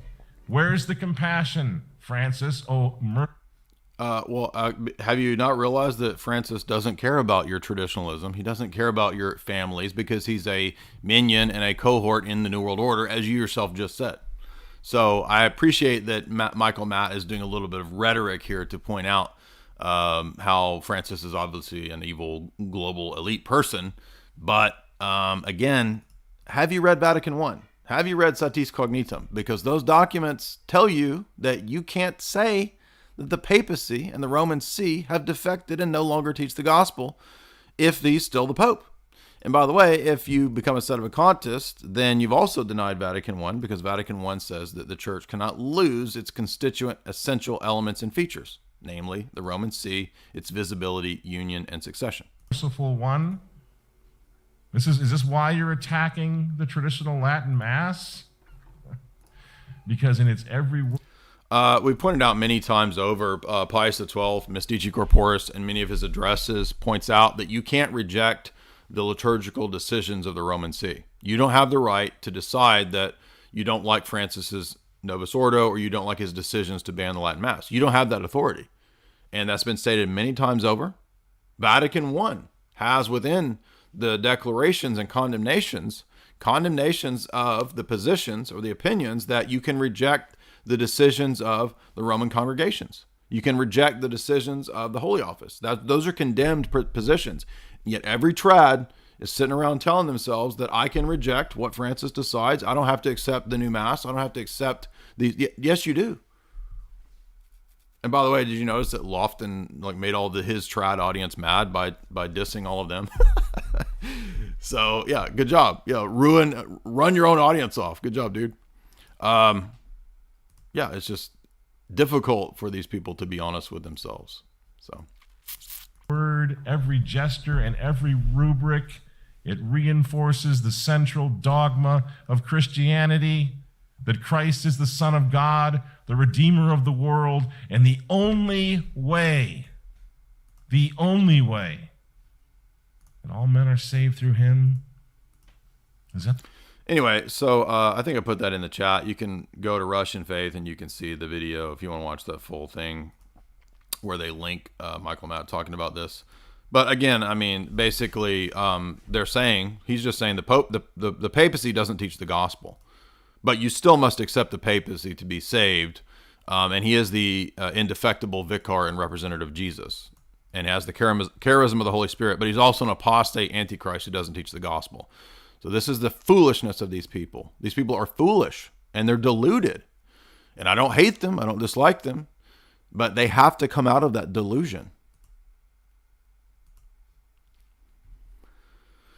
And this is just like common stuff every day that we see now. By the way, I had asked Nova Sordo Watch 2 years ago to do a debate, and they blocked me. So they won't debate. None of these people will debate. They're all cowardly. And I at least appreciate Trent is not a coward. So Trent has at least the willingness to debate. So I always respect that in people. But these people, I don't have any respect for these people. But they do at least point out kind of hilarious contradictions, really. I mean, if you go to Nova Sordo Watch their news archive, I mean, it's just like a vast archive of the last 15 years of bizarre sacrilege, craziness, New World Order, or whatever from the papacy. And I remember first reading Nova Sordo Watch back in about 2004 when it was pretty new. And after about 2 or 3 years of reading their news, it just became evident to me that like something is way off here, right? I mean, like something about the whole Roman Vatican II system is just doesn't work here. There's something way off here. And we see, pretty consistently, Francis. Now, remember what Michael Matt just said, right? Francis he's agreeing Michael Matt's not a sedevacantist, right? He's one of the, I guess, recognize and resist. We recognize him as a true pope, but we resist everything he says, and he's an apostate, which is just nonsense, totally contrary to Vatican I. You have no authority at all to reject the decisions, the ordinary decisions, the universal ordinary decisions, or the magisterial decisions of any valid pope. Period. Right? It's a very simple system, the Roman Catholic system. You obey the Pope. Like, even if you disagree, you still obey with docility. No. Every trad is going to decide on his own who the real Catholic is, what real Catholicism is, just like a Protestant. And so they're already on their way to becoming Orthodox. They just haven't realized it yet. But the most recent Jesuit craziness, Francis says at a religion and education roundtable that the world's religions are just merely different ways of coming to God. Well, yeah, I mean, why would we have a problem with that if natural theology is true? If natural theology is true, then the world religions are really just different masks for the one, are they not? And that's what's the Abrahamic monotheistic faith center. That's what Vatican II says in the Vatican II documents. And Vatican II's documents are basically just restating what is in what's the premise of natural theology, that all the world religions are really just aiming at one generic common God. Let's see this. Pope Francis hosted a meeting at the Vatican with representatives of different religious traditions gathered to discuss the Global Compact on Education. It's an initiative the Pope launched in 2019 to promote an education focused on fraternity, peace, and justice. Oggi, nella giornata mondiale dell'insegnante, istituita dall'UNESCO, come rappresentanti delle religioni vogliamo manifestare la nostra vicinanza e gratitudine a tutti gli insegnanti e nello stesso tempo la nostra attenzione per l'educazione. The Pope said that if we desire a more fraternal... Well, somebody's saying, I'm not convinced by Jay. He's not a good apologist. Okay, can you explain where I'm wrong or what? I mean, this is what Roman Catholics just resort to, the personal attacks and he's terrible, he sucks, he's no good. Please, don't ban that guy. We want him to come on. I'm going to give you the Discord link because we're going to go to Discord here in a second. And why don't you just bring all your objections? I'll give you the floor. You can make any argument that you want for as long as you want within reason. And you can prove me wrong on any of these points. What point am I wrong on, dude? What was that guy's name? Your mom or something? Your mom and M. Yeah, here you go, your mom and M. Here's the Discord link. You can come have the floor and debate and make any. And he's gonna say, "Oh, never! I wouldn't waste my time debating you." Yeah, exactly, because you don't have any argument. So there's the Discord link. We will vet you right away if you want to come in. And Father Deacon will be joining me here in a second. But notice here, so here's Francis talking about to educate young people to acknowledge working with UNESCO, the United Nations transhumanist organization that is basically subverting the ethics of every country for children. Good job, Francis. That's a way to work with the good guys, isn't it? appreciate and love. So remember, he's shutting down the trad mass, working with UNESCO, the transhumanists, just involved in every evil you can imagine, but he's still the vicar of Jesus. Yes, of course. Each person, regardless of physical proximity, regardless of where he or she was born or lives. He explained that education commits everyone to accept others as they are, to reject every violation of the physical and moral integrity of each individual. No, education does not mandate that we accept everyone as they are. I don't know where in anybody's moral system. I mean, that's just like relativism. Where does he get that? To care for the planet and to condemn all forms of violence carried out. Oh, care for the planet and the condemnation of all forms of violence, aka the death penalty, right, and self-defense. Meanwhile, by the way, are you aware that Francis has a gigantic entourage, a bulletproof Pope mobile, and multiple armed guards, Secret Service, who attend him at all times? Do you not see the hypocrisy of this person who tells you that you need to get rid of guns, you need to get rid of self-defense, you don't need to have the death penalty? He's changed Catholic teaching on that, by the way. That's literally changed. We've covered that many times. Which formerly the death penalty was classed under natural justice in traditional Roman Catholic theology. Francis now says that that's no longer the case. So Francis can not just change theological rubrics or dogma, he can actually change natural law and natural justice itself, according to the Roman Catholic system, which no better example of man worship than that. In the name of religion. Vogliamo oggi dichiarare che le nostre tradizioni religiose, da sempre protagoniste dell'alfabetazione fino all'istruzione superiore, rafforzano la nostra missione di educare ogni persona nella sua integralità, cioè testa, mani, cuore e anima. The Grand Imam of Al-Azhar al-Tayyib also intervened, as did Ecumenical Patriarch Bartholomew. Education is related to what humankind ought to be rather than to what it is. At the end of the meeting, Pope Francis, on behalf of all the faith leaders, presented the message to Professor Stefania Giannini, UNESCO's Assistant Director General for Education. I mean, is it not obvious to people that this is the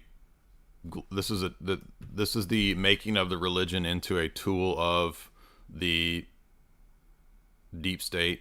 I mean, is it not obvious? Like, how do you not see that? How does anyone defend this and this guy? It's just kind of like mind-boggling to me, really. I just noticed a couple other recent articles over at Novus Ordo Watch where they say pre-Vatican II theologian notes that the Catholicity of the Church would be restricted in the Great Apostasy. Now, remember, for many, many years, Roman Catholics have relied on the numbers game and basically cashing out Catholicity as the vast numbers of people that believe the Roman Catholic religion. Now, as we've critiqued many times, that includes people who are not properly catechized. That includes the syncretistic model of evangelism that many Jesuits engaged in, especially in Latin and South America, which doesn't actually produce converts. It produces these bizarre Santeria type, weird indigenous syncretic religions. But they count that to have, the big numbers or whatever. It's like the original version of the megachurch. But at the same time, in order to justify on the trad scale, right, whether you're a sedevacantist or a trad, the apostasy that's going on in the Roman Catholic Church, whether they believe it's the great apostasy or an anapostasy, they always have to deal with this issue of the Catholicity. Now, wait a minute. If the Roman See is eclipsed, then Vatican I is not true, because Vatican I says the perpetuity of the Roman See will continue until the return of Jesus. And you can't have a hidden secret Roman See, because that's not a visible public universal see. Thus, again, another one of the many dilemmas that's constantly coming up when you read both the trads and the Novus Ordo people. You'll notice too that Francis has really ramped up all the climate change nonsense. And I mean, if you believe climate change and all this gibberish, then I can't help you. I don't even want to talk to you. You might as well just move on. This is not for you. My channel is not for you. I'm not going to talk to you. If you believe that the most pressing issue of our day is climate change, then you're in another religion. And that's what Francis is basically preaching now. And Bartholomew too. I'm not leaving out Bartholomew. He's basically a mini Francis. I mean, I think Bartholomew is almost as bad. He's actually worse than Francis, because Francis actually leads a lot of people to orthodoxy. And then Bartholomew is like this great pivot to like make people leave orthodoxy. So it's really unfortunate, but I don't like people say, oh, you don't even go after Bartholomew. No, we've gone after Bartholomew for a long time. I don't know if there's another. I thought there was another article I wanted to look at. Anyway. I think that's enough of that. So we'll go ahead and go to the super chats, because I think Father Deacon wants to do a premiere of his interview that he recently did. We'll go to the Discord right now, and we'll have open forum in Discord.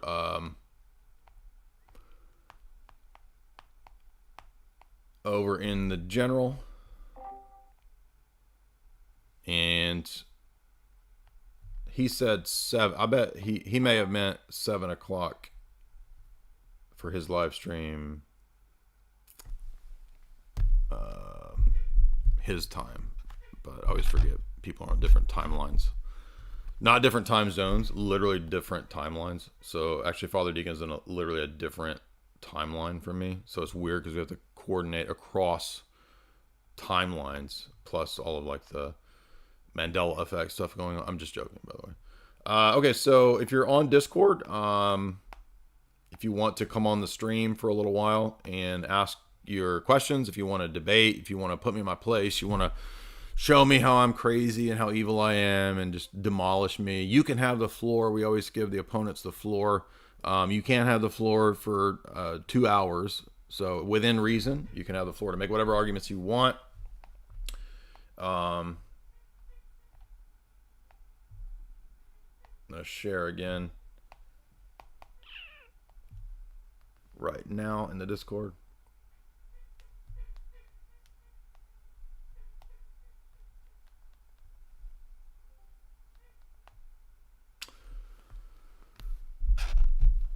All right, while people are coming to the Discord, I'll read a couple super chats to give some people time to come in. Phil Collins hairline, $14. No, I read that guy last time, never mind. Lil Slowboy, why do you have long synthwave music as your intro? Well, I'm going to assume with a name like Lil Slowboy that you are joking and kind of doing the long-standing joke that we do here in regard to that. But I still get boomers who comment and explain to me that they do not understand why I play 7 to 10 minutes of synthwave, vaporwave, beautiful amid the ruins music. That is because it's a live stream. So do you know what a live stream is? Live streams are where I go live. It's not scripted. We just talk. And we've been doing live streams for 4 or 5 years now. And so that many minutes of music allows that many more people to come to the live stream. It's a very simple, logical thought process. I'm not going to change it. I'm not going to do 1 minute of music. I'm going to do what I want to do. And if you don't like it, you don't have to listen to it. You can go away. There's a thing called a cursor that you can actually move with your thumb over. Did you know that you can move the cursor and it actually goes ahead in time? You're not actually moving ahead in time, Boomer. Don't worry, it's not time travel. You're not going to get older. moving the cursor. It just moves the video cursor ahead in time. Frankie D, $5. Thank you so much for all that you do. I've started reading Great Reset. I assume you mean Klaus's book? Yeah. So your training on transit argumentation helped me tremendously with spotting inconsistencies in atheist arguments. Well, thank you. Of course, inconsistencies in atheist arguments are not hard to pick up. They're actually all the time. They're really common, but I'm glad that I could be of some assistance to you. Anybody in the Discord want to bring up an objection, an argument? It's open forum. Mr. Dyer? Oh, good. I don't know. Me go ahead? Or? It doesn't matter. Yeah, whoever can go. Okay. So I have come across a view that I think it's a version of relativism that's, in my opinion, a little bit kind of unique, and it's that things are relatively true based on the force or power behind the claim, not necessarily like that's their justification for knowledge, right? It is like the force and power behind a claim. So if somebody says something that has a lot of power behind it, then it's true. Okay. Well, first of all, let me say first of all that there's multiple ambiguities here. I don't know what you mean by force or power. Do you just mean rhetorical persuasive force? Do you mean force in the sense that this guy has like a giant army behind him, and if you don't accept it, he's going to smash you? I mean, it could be kind of like both, I guess. Okay, but do you understand that wouldn't be justification? That's Sorry, what you cut out? That wouldn't be a justification, first of all. Okay, can somebody boot the guy peeing? I mean, this is... Whoever's peeing, please boot this person. Just want to say I'll be right back. But by the way, that wasn't me. Okay, thank you. Just for the record, yeah. So, just saying that something has force or power, even if it does, in no way, number one, constitutes a justification. It's ambiguous why force or power would constitute a justification. And if it does, I can just reply with more force, and thus I would be justified. So, justification. Yeah, that's what. Because I mean, I don't believe this. I was just kind of like playing devil's advocate. Yeah. But like, I feel, well, because that's what they would completely agree and just say, well, yeah, you can just say something also with force, and that's okay. true. But so that we're not doing debate anymore. So that's not debate. If you think debate is just power plays, that's called warfare. Okay, warfare is not the same thing as debate. So, well, I mean, also, how are they even going to justify what power or force is? Well, so that's another objective. I was going to say that to say that to say that justification revolves around power or force presupposes some objective knowledge of power or force. So the argument is actually the position is actually resting on something being objectively true while saying that nothing is objectively true. So that's just nonsense. But thank you, Chase. Yeah, exactly. Who was next? Mr. Dyer? Yeah. I had a question regarding like Tomism, because I've heard you say that it's like it doesn't respond to like a lot of more like modern problems of philosophy. I was wondering if maybe you could like expand on what you mean by that, because I'm kind of like new to this whole stuff, and I'm trying to like explore these topics. Yeah, it's not to say that no modern Thomists ever talk about modern epistemological problems. Sometimes they do, but most of the time Thomists are pretty much locked in the ancient and medieval notion of doing metaphysics before you do epistemology. So they have an assumption that metaphysics is prior to epistemology. All of modern philosophy reverses that and says, no, you can't do metaphysics without claiming to know things first. And so epistemology is prior to the doing of metaphysics. And so Thomists thus have a kind of problem in terms of grappling with the challenges of modern philosophy, namely when they challenge foundationalism, when they bring up the myth of the given, when they bring up the underdetermination of data, and various other problems relating to classic challenges to empiricism. Because although Thomists are not empiricists in the sense of David Hume, their position, their system is an empirical based system. And I mean, people like, I don't know how many times I have to explain the difference between doing things in an empirical way versus empiricism, but people, for whatever reason, they can't figure out the difference between these two. Trent couldn't figure out the difference between these two, right? When I said Thomas Aquinas has an empiricist-based approach to knowledge, he said Thomas Aquinas is not an empiricist. He would reject David Hume. I didn't say Thomas Aquinas was an empiricist. I said he has an empiricist-based approach to knowledge and to metaphysics. So, or to the justification of these things, basically. And that's the problem. I guess my question would be what's the reason why epistemology comes prior to metaphysics? Because if you claim to know things about the world, isn't that a knowledge claim? How are you going to talk about being without first assuming that you know things about being? I guess because I've read some stuff, and from what I've heard, like Thomas argue usually that like in order to even ask questions about like being, you first need to understand like what being is. Yeah, but the point is that how can you say what being is if you don't have a doctrine of knowing first? I see.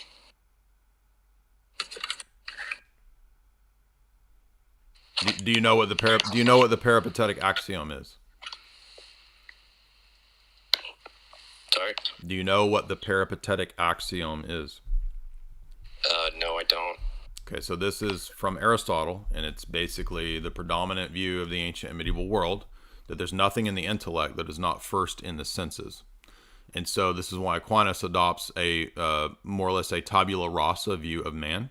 He's very explicit about that in many places, that man is like a blank slate. And so he actually anticipates a lot of the developments of empiricist philosophers. He is not an empiricist in the sense of David Hume, but he anticipates the developments of a lot of empiricists because he says, following Aristotle, there's nothing in the intellect that is not first in sense data. That's an empiricist position, okay? So the question is just simply this. If that's the case, then doesn't the peripatetic axiom have to be in sense data? I see. So would you recommend is there like a certain resource on this like topic in particular you'd recommend looking into? I would just read the Bonjour text on epistemology, and you will notice all of these questions that come up, such as critiques of foundationalism, such as the myth of the given, such as the underdetermination of data, such as the problem of induction, such as the problem of identity over time, none of which can be proved or shown or demonstrated on an empiricist-based system. So, Bonjour epistemology, is that what you said? Yep. Okay, I guess I'll look for that. Is it like readily available on? Yep. On That's a common textbook. Okay. Thanks. Sure.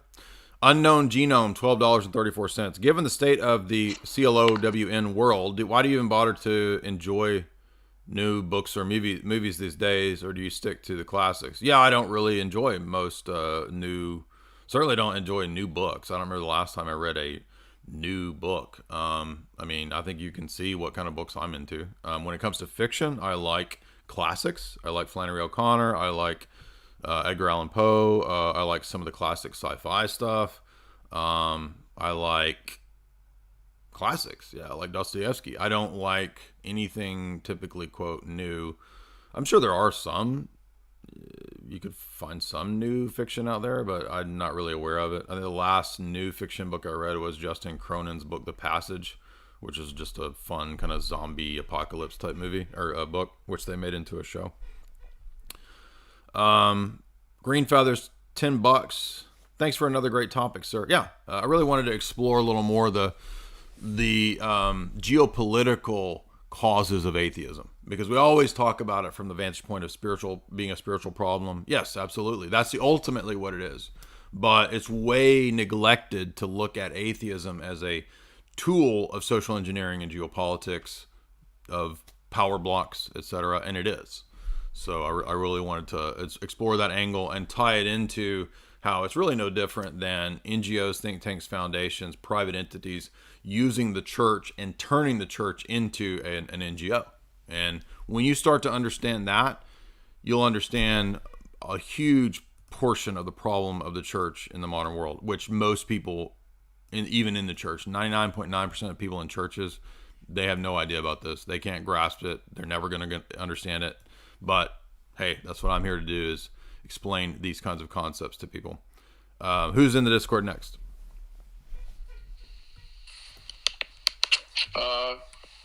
Hello? Yep. What's up, dude? Hey, what's up? How you been? Good. How are you? You sound like you're chomping down on some cheese or something. Oh, yeah. Sorry about that. I just ate a oatmeal cookie. Good for you, dude. I'm proud of you. Thanks. But I got a question. What's up? How do we overcome the seemingly contradictory nature of some of the passages in Deuteronomy that deal with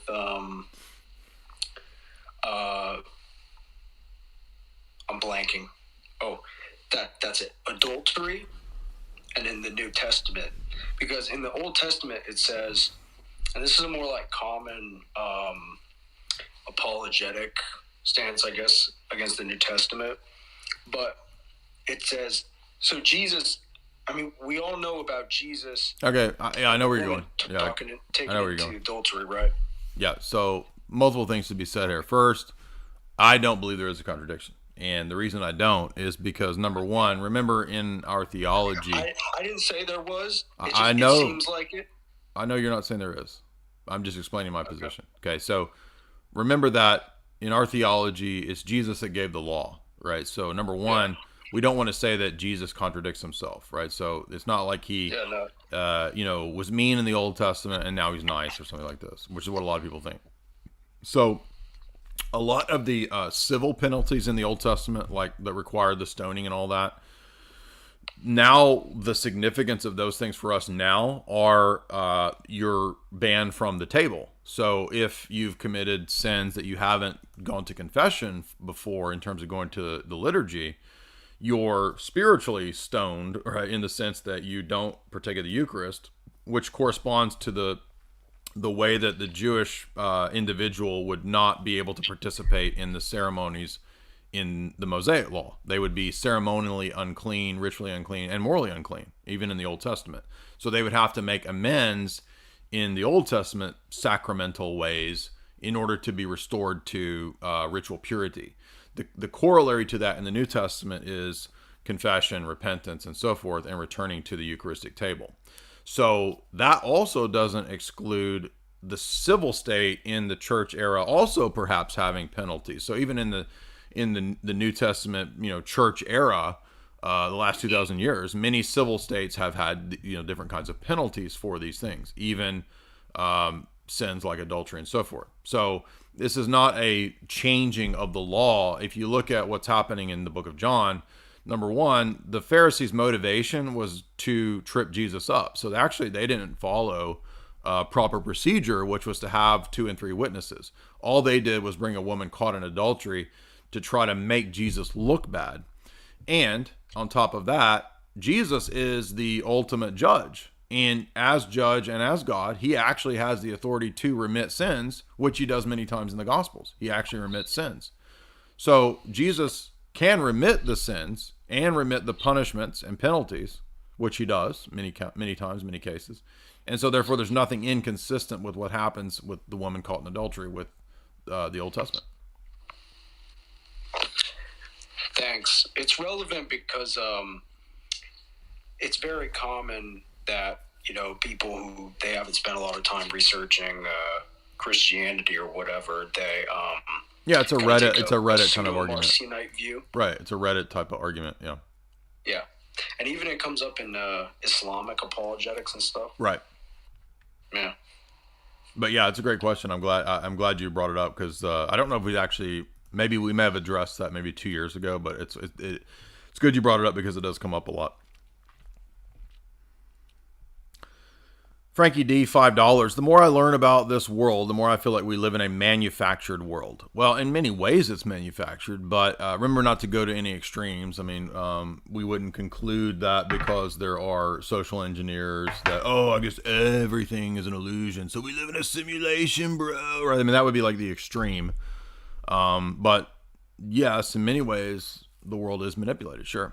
Most of the opinions I see people have, and even opinions that I've had, appear to be completely manufactured. Absolutely. Manufacturing of consent, the giving of people of their worldviews and perceptions. So perception management is very crucial to the way the system works. It's not so much about truth or falsity, right? The system doesn't work on truth or falsity. It works on pragmatic power and perception management. That's it. Nobody, they don't care about what's true or false. Remember the famous quote of Karl Rove, where he said to the journalist, he says, you are the history studiers, where you will be studying what we do. We will be making and creating history, and you will diligently study what we do, and you will do it as we tell you to. So he's just basically putting up the middle finger to the idea that there's these, journalists out there that are, obtaining and digging, muckraking to get the objective truth and all this stuff. And he's just pointing out that we control journalism. We will tell you what's true and what's false, and you will accept it. JML, $30. Do you know about the Tetragrammaton? Yes, I know about the Tetragrammaton, but you wrote it in a weird way, perhaps. Is this the name of Atum, the son of God? No. Jordan Maxwell says this. Yeah, Jordan Maxwell does this consistent, ridiculous thing where he takes ancient words, ancient Hebrew words, ancient whatever, Greek words, and then assumes that the English transliteration or the word in a different language gives it some other significance. I mean, this is just childish and silly. The fact that the Tetragrammaton has aton in it does not have anything to do with atom. I mean, number one, aton is not atom. And other examples of this would be Solomon, Masons, Jordan Maxwell. They will say that Sol is sun, Om is the Buddhist Om, and On is the Egyptian deity. So Sol, Om, On is three different deities from three different cultures, three different languages. This is so stupid because the name is Shalom. That's the Hebrew word for peace. It has nothing to do with Sol, Om, On. It's just dumb. I'm not saying you're dumb, JML. I appreciate the super chat, but the arguments that Jordan Maxwell makes are just stupid, honestly. It's similar to when people say, if you take something like the scripture uses the lion, right? Is the lion inherently a symbol of Satan? No, because Jesus is called the Lion of the tribe of Judah. But Satan is also called a lion, right? He roams about like a lion seeking whom he may devour. So, I mean, I'm not joking. Like a Charles Manson person would literally say that means Jesus and Satan are the same person. So, I'm not saying you're Charles Manson, JML, but you're doing the Charles Manson move. I'm not joking. That's literally because who's the bright and morning star? Is it Lucifer or is it Jesus? Well, scripture actually uses the bright and morning star for both. So Charles Manson would say, well, that means Jesus and Lucifer, right? That's his logic. That's Jordan Maxwell's stupid logic. It's just so fundamentally dumb and childish, and it's like the weirdest version of a word concept fallacy.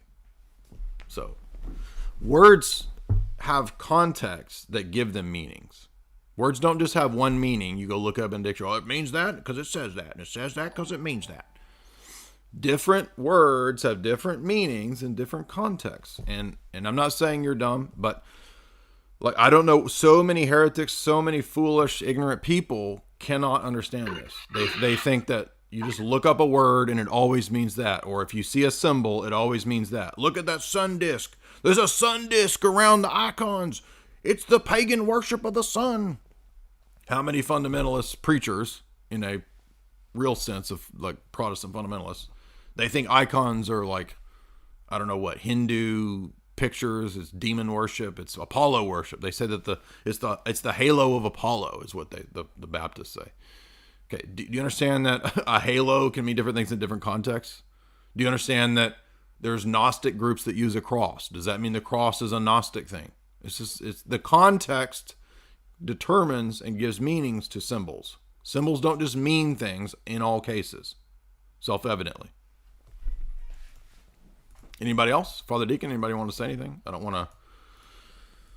People want to speak up? I had a question regarding the problem of evil. So Okay. Personally, I've struggled with it a lot. Even though I'm a fan of Alvin Plantinga's free will defense, I think it, covers the perspective of moral evil, like people doing bad things and whatnot. But I don't really know what the Orthodox response would be to the question of natural evil, things like earthquakes, hurricanes, cancer, and so forth. So I was just wondering what your perspective would be on that. Well, have you read the book of Job? Yes.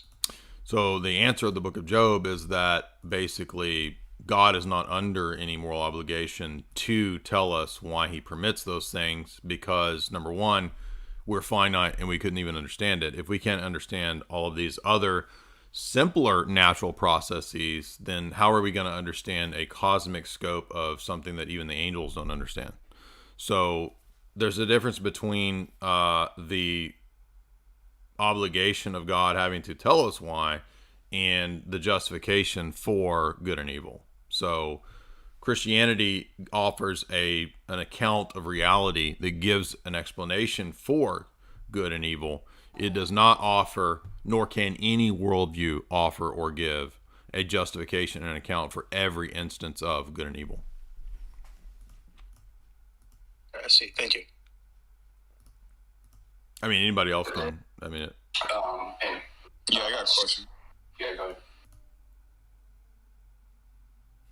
go ahead. Yeah, AJ, so my question is kind of piggybacking on what you said about a lot of people in the church won't get, an idea of what's going on as far as the New World Order is concerned. So I was just wondering, when we're trying to, or do you think we should be persuading people to look more into what's going on as far as like a big picture plan that's so obvious to us, because we've looked into it, done the research.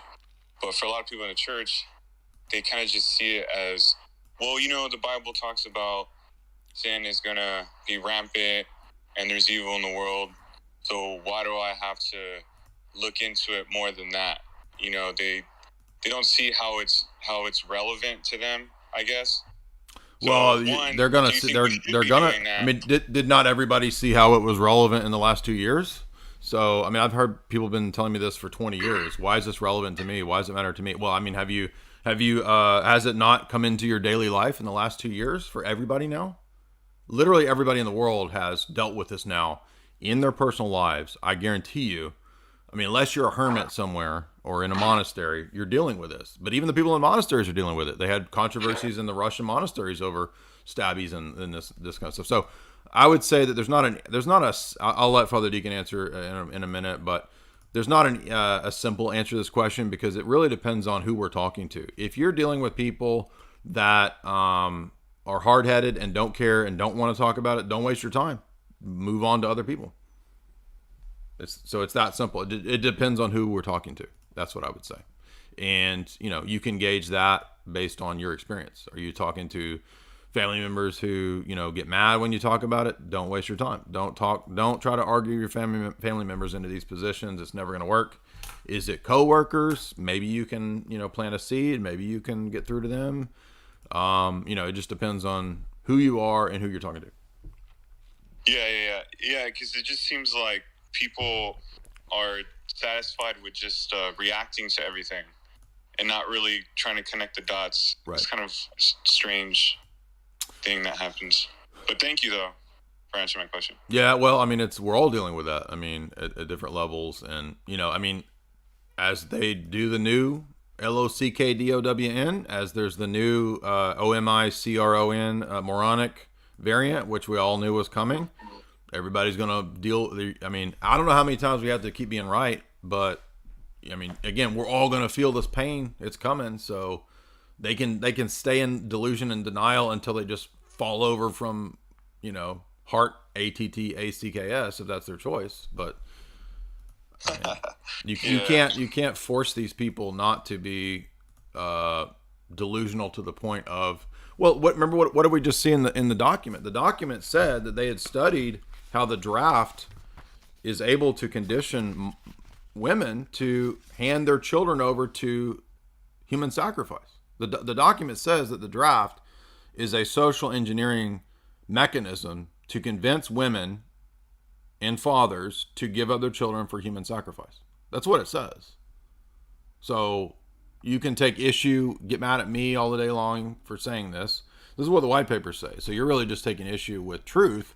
And if you can't accept the truth, then we've entered in the last 2 years, we've entered into the stage where delusion and not accepting the truth is no longer in the realm of theory. Now the rubber hits the road, and now people are falling over. And the next 2 years, they're going to keep falling over in mass. And so, I mean, we've hit the fork in the road.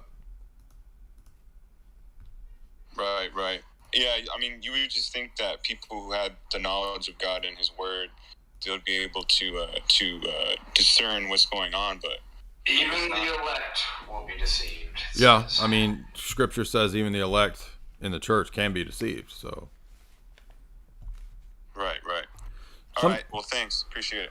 Something I've noticed, and Father Deacon, I'm sure you could comment on this, is when it comes to these kinds of things like the coof and stabbies and all of this, it's another illustration of the fact that it's really not an issue of data, or it's not an issue of intellectual problems.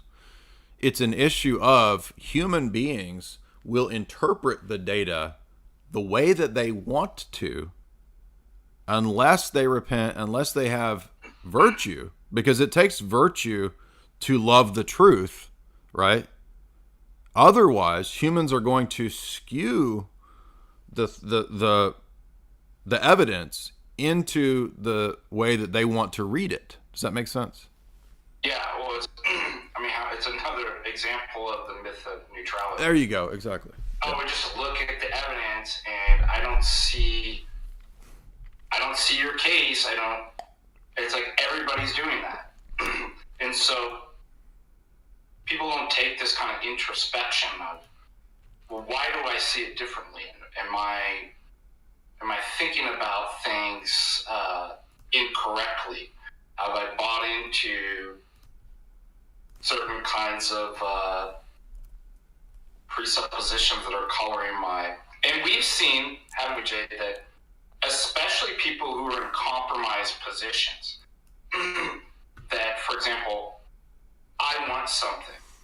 So let's say you work at the university or something like that. I want to, or you're either working at the university or you're a medical researcher or something like that. Yeah. And so, well, you have a certain desire. Like, what do you want in life? I want to climb the ladder. Yeah.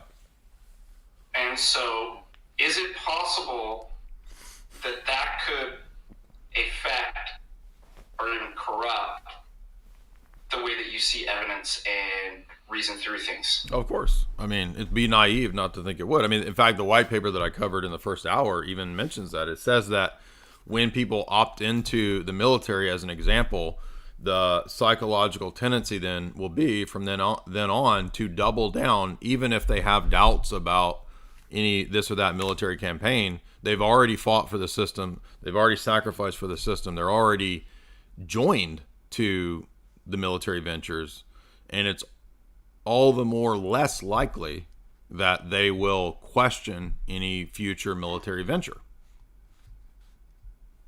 And there's a lot of parallels with the military and the university, aren't there? Yeah, exactly.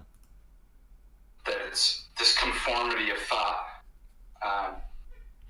But it gives the air, in the university, the deception is, well, hey, here's the place of freedom, guys. The freedom and marketplace of ideas. We're all just working it out together, right? It just happens that we all just come to the same conclusions. I kid you not. I was about ready to like turn around the other day. I was at the brewery, and I think there were two doctors talking. And they were saying, you know, people always want to know, people think that the education system, the university is what, you know, corrupts people and makes them liberal. But, you know, I found that it's people, when they learn facts and get educated, naturally become liberal. I was like, all right, I'm going to stop you, right? That was the stupidest thing I've heard all year. But these people believe it. So everybody in these crazy liberal ideologies in the university, how does the rest of the world, the normies, think about it? They actually think that the liberal position is the educated position. That if you just went to school, you would just naturally figure these facts out and become a liberal degenerate. Not that it's actually a brainwashing machine. I was blown away. I just was like, there's no hope for, what am I going to say to this person? Like you said, there's no talking to these people. If you that far gone to say something like that, I don't know what to tell you. Yeah, remember Proverbs gives the, advice to not argue with a fool according to his folly. And then it turns around and says, but in some cases you might have to refute a fool according to his folly. Yeah. So that means that you as an individual need to have the wisdom and experience to judge in each case what's the right procedure. Is this a person that, what does Jesus say? Don't throw your pearls before swine. In other words, don't waste your time on people that are maliciously, wicked, evil. Why won't you debate destiny? Because I'm not going to throw my pearls before swine. That is not a person interested in an objective debate. That's why. But is there another person that reaches out? Hey, for example, we had Apostate Prophet message me today and said, hey, do you want to do another live stream discussing atheism? And I said, yeah, sure, because I sense a totally different spirit from Apostate Prophet than I do Destiny. So I'm going to have a discussion with him. Not interested in having a discussion with Destiny. Is a waste of time. So again, it depends on the person, depends on the situation, and really, I think that's kind of the point of Proverbs. Is like, And Jay, I was going to say too, if you remember, we don't always have to tear down the strongholds, as it were, as Scripture says, directly, and a direct attack. Like I've got to tell them that person's wrong, and we can be smarter about it. And in fact, one of the impetus behind the whole our patristic faith was the idea that just the psychology of consent. And we realized that, group, peer pressure, advertisement, right, that this is the norm. You don't want to be a freak, right? That's far more powerful than any of the argument. No, that's what the white paper says. That they knew that literally most people are just going to conform on the basis of social pressures. Yeah, exactly, and it's in all the with the scientists of Comte and et al. They all say the same thing. You've got to use the social pressure, right, to get these ideas in. And I mean, well, they even said all of the media, all of corporation, the university, all the way down to the grade schools, all saying the same story. Yeah, and the NATO, the Canadian government admitted in their mainstream media that they used the NATO cognitive warfare documents, principles of psychological warfare, to enforce conformity upon the public. So, what was a motivation for me with the patristic faith was that precisely because of these issues, I was hearing, young people in the church saying, you know, I tried to bring this or voice this concern, and I was just brushed off as a loon conspiracy. I tried to refer them to Jay Dyer, or I tried to refer them to so-and-so's streams, and they just brushed me off. And it was at that point I realized, because we're not unified. I mean, there's lots of us out here that all see exactly what's going on. But the problem is, for the normies, they don't know. But what if we all got together? What if it wasn't one person just saying an argument, but you have the largest orthodox content on the web, all speaking with one voice, one accord, in the orthodox way, right? The faith of the fathers. That I knew was quite powerful. I'm like, that would, I mean, it's not going to undo the whole system, but it's a good fight. It's much more practical as far as the war of ideas over people's minds. Yeah. Than having an individual argument with one person. And that really is what motivated me to get that idea. Now, for those in the chat, we had a nice we're down a little bit. We had over 600 earlier, but I put the link in the chat there for everybody a couple times for the new website. So Father Deacon is going to be kind of pretty much launched it now, so you can go over to patristicfaith.com, and then I put it in the show description as well. So if you're watching this later on and you don't see the chat, you can go to the show description, and there's the Patristic Faith link there as sign well. Up for the email, and we can start sending you out, like when Jay goes on, whoever goes on, the emails, different announcements and stuff like that, where we can keep you up to date and track you. So be sure and send Father Deacon your seed phrases to your Bitcoin wallet. I'm just joking. That's a joke. That's a joke. That's a joke. Hey Jay, we do have a Protestant guest here who wanted to ask some questions. Okay. Steve, are you here? Is it Steve Bannon? This is literally the Steve Bannon. Welcome, Steve. I think your mic. There we go. It's starting to come through. Oh, okay. It's a little herky-jerky on my end, too.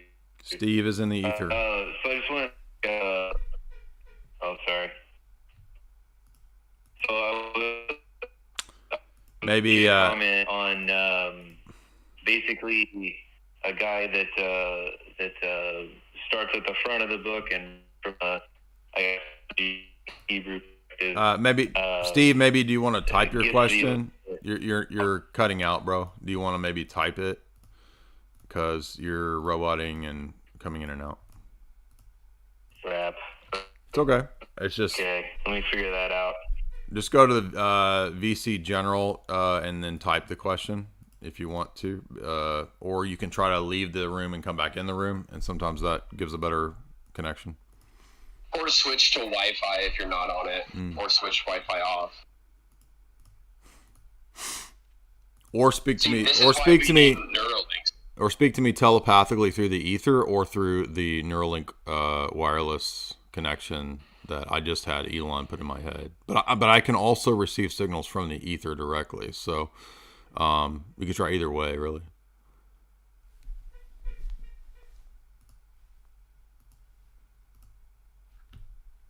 Yeah, this is why I got 3 Neuralinks. I don't have to deal with problems like this. Whoa, dude, you got 3? Yeah, I'm bedridden now, but it's worth it. You have like... Whoa, man, that's way too much. You have like a 6G connection in your head directly to whatever Tesla does, right? Well, it's not that fanciful. I mean, like, you're getting kind of sci-fi right now. I do have an IV drip for nutrients. It's just Soylent direct to the veins, so I don't have to get up because I can't actually use my hands anymore. So it's like Circus. It's like... He doesn't have hands. It's like the... He's just a brain in a vat. It's the Bruce Willis Surrogates model movie, yeah. I appreciate the humor, but I do have hands. They're just not functional. After I got both my kidneys and my liver removed, I lost function. So you're basically a brain in a vat, but then they just set your hands right next to the brain. They just kind of sit there. They don't really do anything.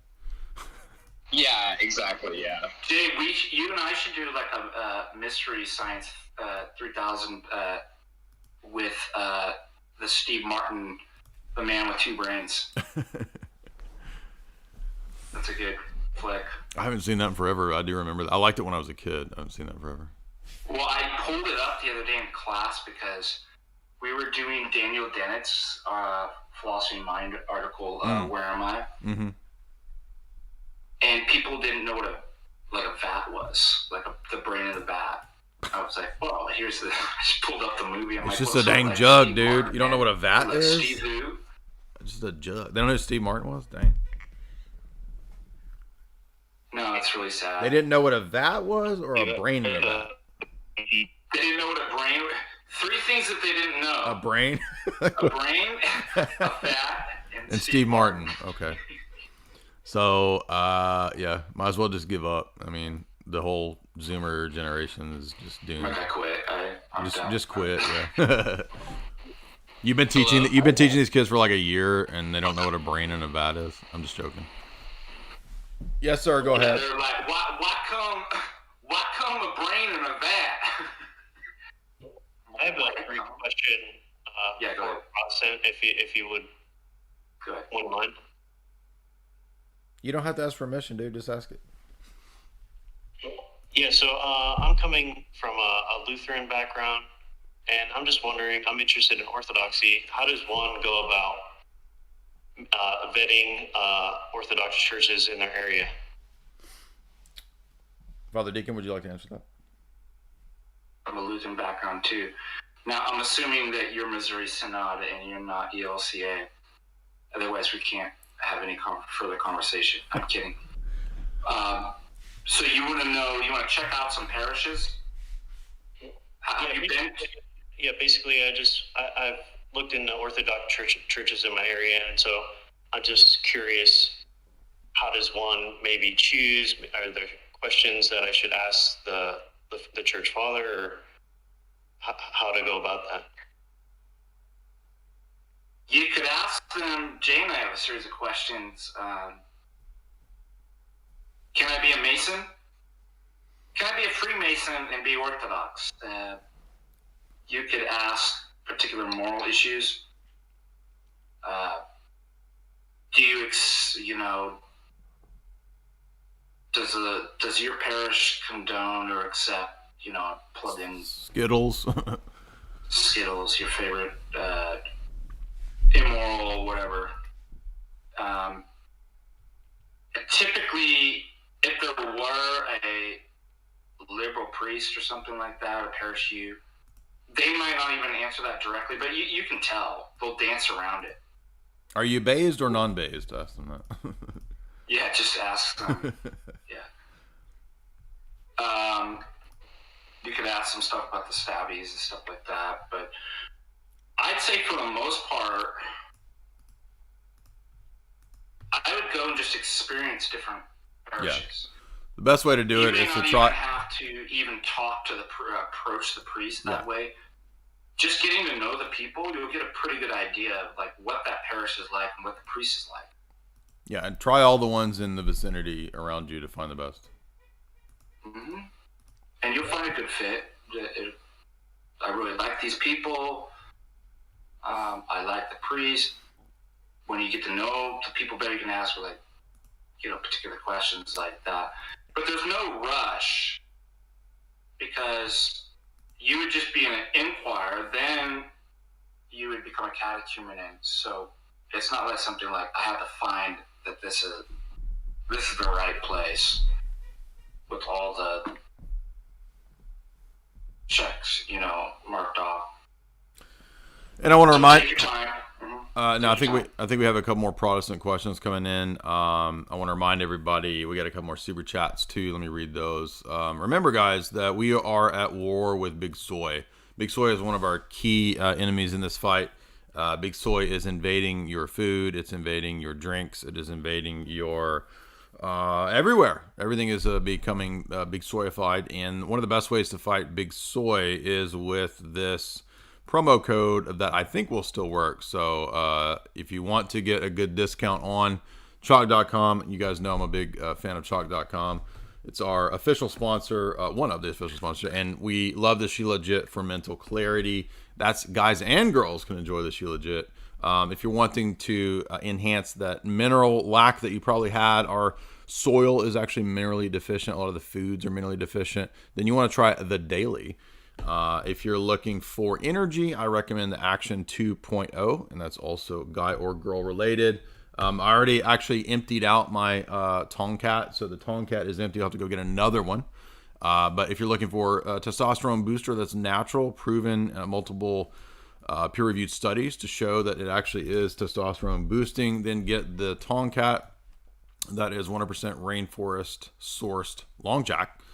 Only out of the rainforest. They are super, what's the word I'm looking for? Spurgy about the non-contaminants, right? In terms of their ingredients. So it's super purified. They do this water purification process that's super sciencey and high-tech and fancy, but it gives you the best product in terms of these kinds of supplements. And I've been taking Chalk now for I think 2 months. I love it. It gives me a lot of energy.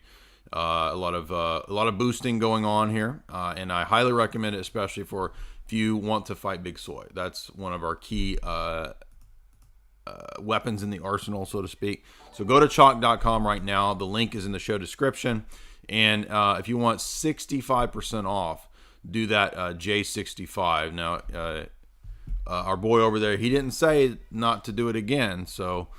If it doesn't work, then you have to do the J60. But I'm telling my peeps, go try the J65 and see if you can still get that 65% off. And he may be out, but they were giving away a free $50 bag of cacao. So if you want some cacao, which you can blend up in your smoothies or however you choose to ingest your cacao, you could grind it up and snort it if you wanted to, I suppose. I'm not recommending that, but I suppose you could do that. You could do it as a rectal supplement if you want to put the cacao beans in your backside. You could do that. I am not recommending that, however. I would not say do that. I'm just joking, y'all. I'm joking. I assume people can figure out when I'm joking, but maybe they can't. I don't know. But definitely go over to chalk.com and use the promo code right now. And if they're not sold out of the cacao, they probably are, but you can try. And remember, in terms of the new LOCKDOWNS that are coming with this new ridiculous variant that is clearly mentioned in the Michael Bay. I watched the Michael Bay Songbird movie. Remember that last year? And it was what, CUF 25? CUFID number 25. So we already know they're going to be doing this. And even Gil Bates said they were going to do this 2 years ago. So it's like all transparent. We know they're going to keep doing the same model, rolling it out. The new one, the new LOCKDOWNS. And so what that means is that we don't know if the supply lines are going to be functioning in the next 6 months to a year. And so that's why you should take advantage of this right now. ELC says for $20, LW for $5. Have you done any talks on Schopenhauer and his metaphysics? Namely the books Fourfold Reason, World as Will and Idea. I appreciate your works. No, I have not covered Schopenhauer at all, LW. I think I've read his essays on women, which are pretty funny. Maybe 5 years ago. I have not read his metaphysics, so I am ignorant of Schopenhauer's metaphysics. ELC says for $20. If you want to laugh and cry at the same time, look up any normie publication for best new fiction. Oh, dude, I bet best new fiction is like literally everything is ultra woke, and you say yes. Anything that comes out around Christmas time is cringe ultra woke. From top to bottom. Oh, yeah. I'm not surprised at all about that. So, yeah, to answer the previous guy's question, no, I don't read new fiction. Are you kidding? Like, that stuff is garbage cringe, dude. What have we've been reading Edgar Allan Poe for fun. We've been reading, because he's got all these crazy short stories. We just read Black Cat, which is crazy. Last night, we read Red Mask of Death, which is a classic. By the way, very relevant to what's going on. Red Mask of Death. If you've never read that short story, go read it. Jamie had never read Flannery O'Connor, so I was kind of inducting her into that, which I'm a big fan of. I read all the short stories. I haven't read Wise Blood yet, but I look forward to it. So I've been reading some short stories interestingly, good man is hard to find kind of predates the serial killer phenomenon. We reread that the other night. It was probably the third time I'd read it. And I was just thinking, wow, this is like way before the serial killer phenomenon. I know there've always been serial killers, but that's kind of a predecessor kind of, serial killer movie. In most Gothic, Southern Gothic, right? It always has these kind of macabre themes for sure. But what else did we read? We read a weird Arthur C. Clarke short story that we happened upon in a weird book that I had, which was, I don't remember, the 9 Billion Names of God. If you've never read that short story, I recommend it. Not because I recommend Arthur C. Clarke. That guy was like a total globalist, like just Coomer goober. But if you want to read the way they view the religious manipulation sphere, go read that short story. It's pretty crazy. I'm not going to spoil it for you to tell you what happened. But anyway, so we've been reading some interesting fiction lately. And that's some of the fiction we've been reading. But anybody else in the... Go ahead. We got a Orthodoxy Chloroquine, $5. Great show, Jay. Your comments on the current state of the Roman Catholic Church are much appreciated. Yeah, I hope everybody understood and got the point about, Vatican I, Francis, Sedevacantis, and the points that Michael Matt was making from the remnant, that it just doesn't really make any sense to believe Vatican I and then turn around and say, but I'm gonna accept as the infallible, indefectible successor to Jesus and Peter a person who's an apostate and an antichrist. I mean, it just makes no sense. Come on. Anybody else in the chat, Discord? Yeah, I had a question, Jay, about truth theory. You were talking earlier about needing to do epistemology before metaphysics in the modern era, and I wanted to know if you would consider truth to be a metaphysical question or not. Well, I think it's both metaphysical and epistemological. So, because I'm not a foundationalist, I don't think that you must start with metaphysics like the ancient world thought, or they just assume that. I don't think you must start with epistemology, because I don't think either of those domains is self-evident or a necessary starting point. That's why worldview apologetics or web of belief apologetics and philosophy, you can start with anything. And one of the classic mistakes of the ancient and medieval world is to assume that what you start with in an argument therefore gives it self-evidence, or therefore gives it an epistemic or ontological priority. And that just simply doesn't follow. So I am rejecting both claims that either metaphysics or epistemology is somehow self-evident or more prior than the other.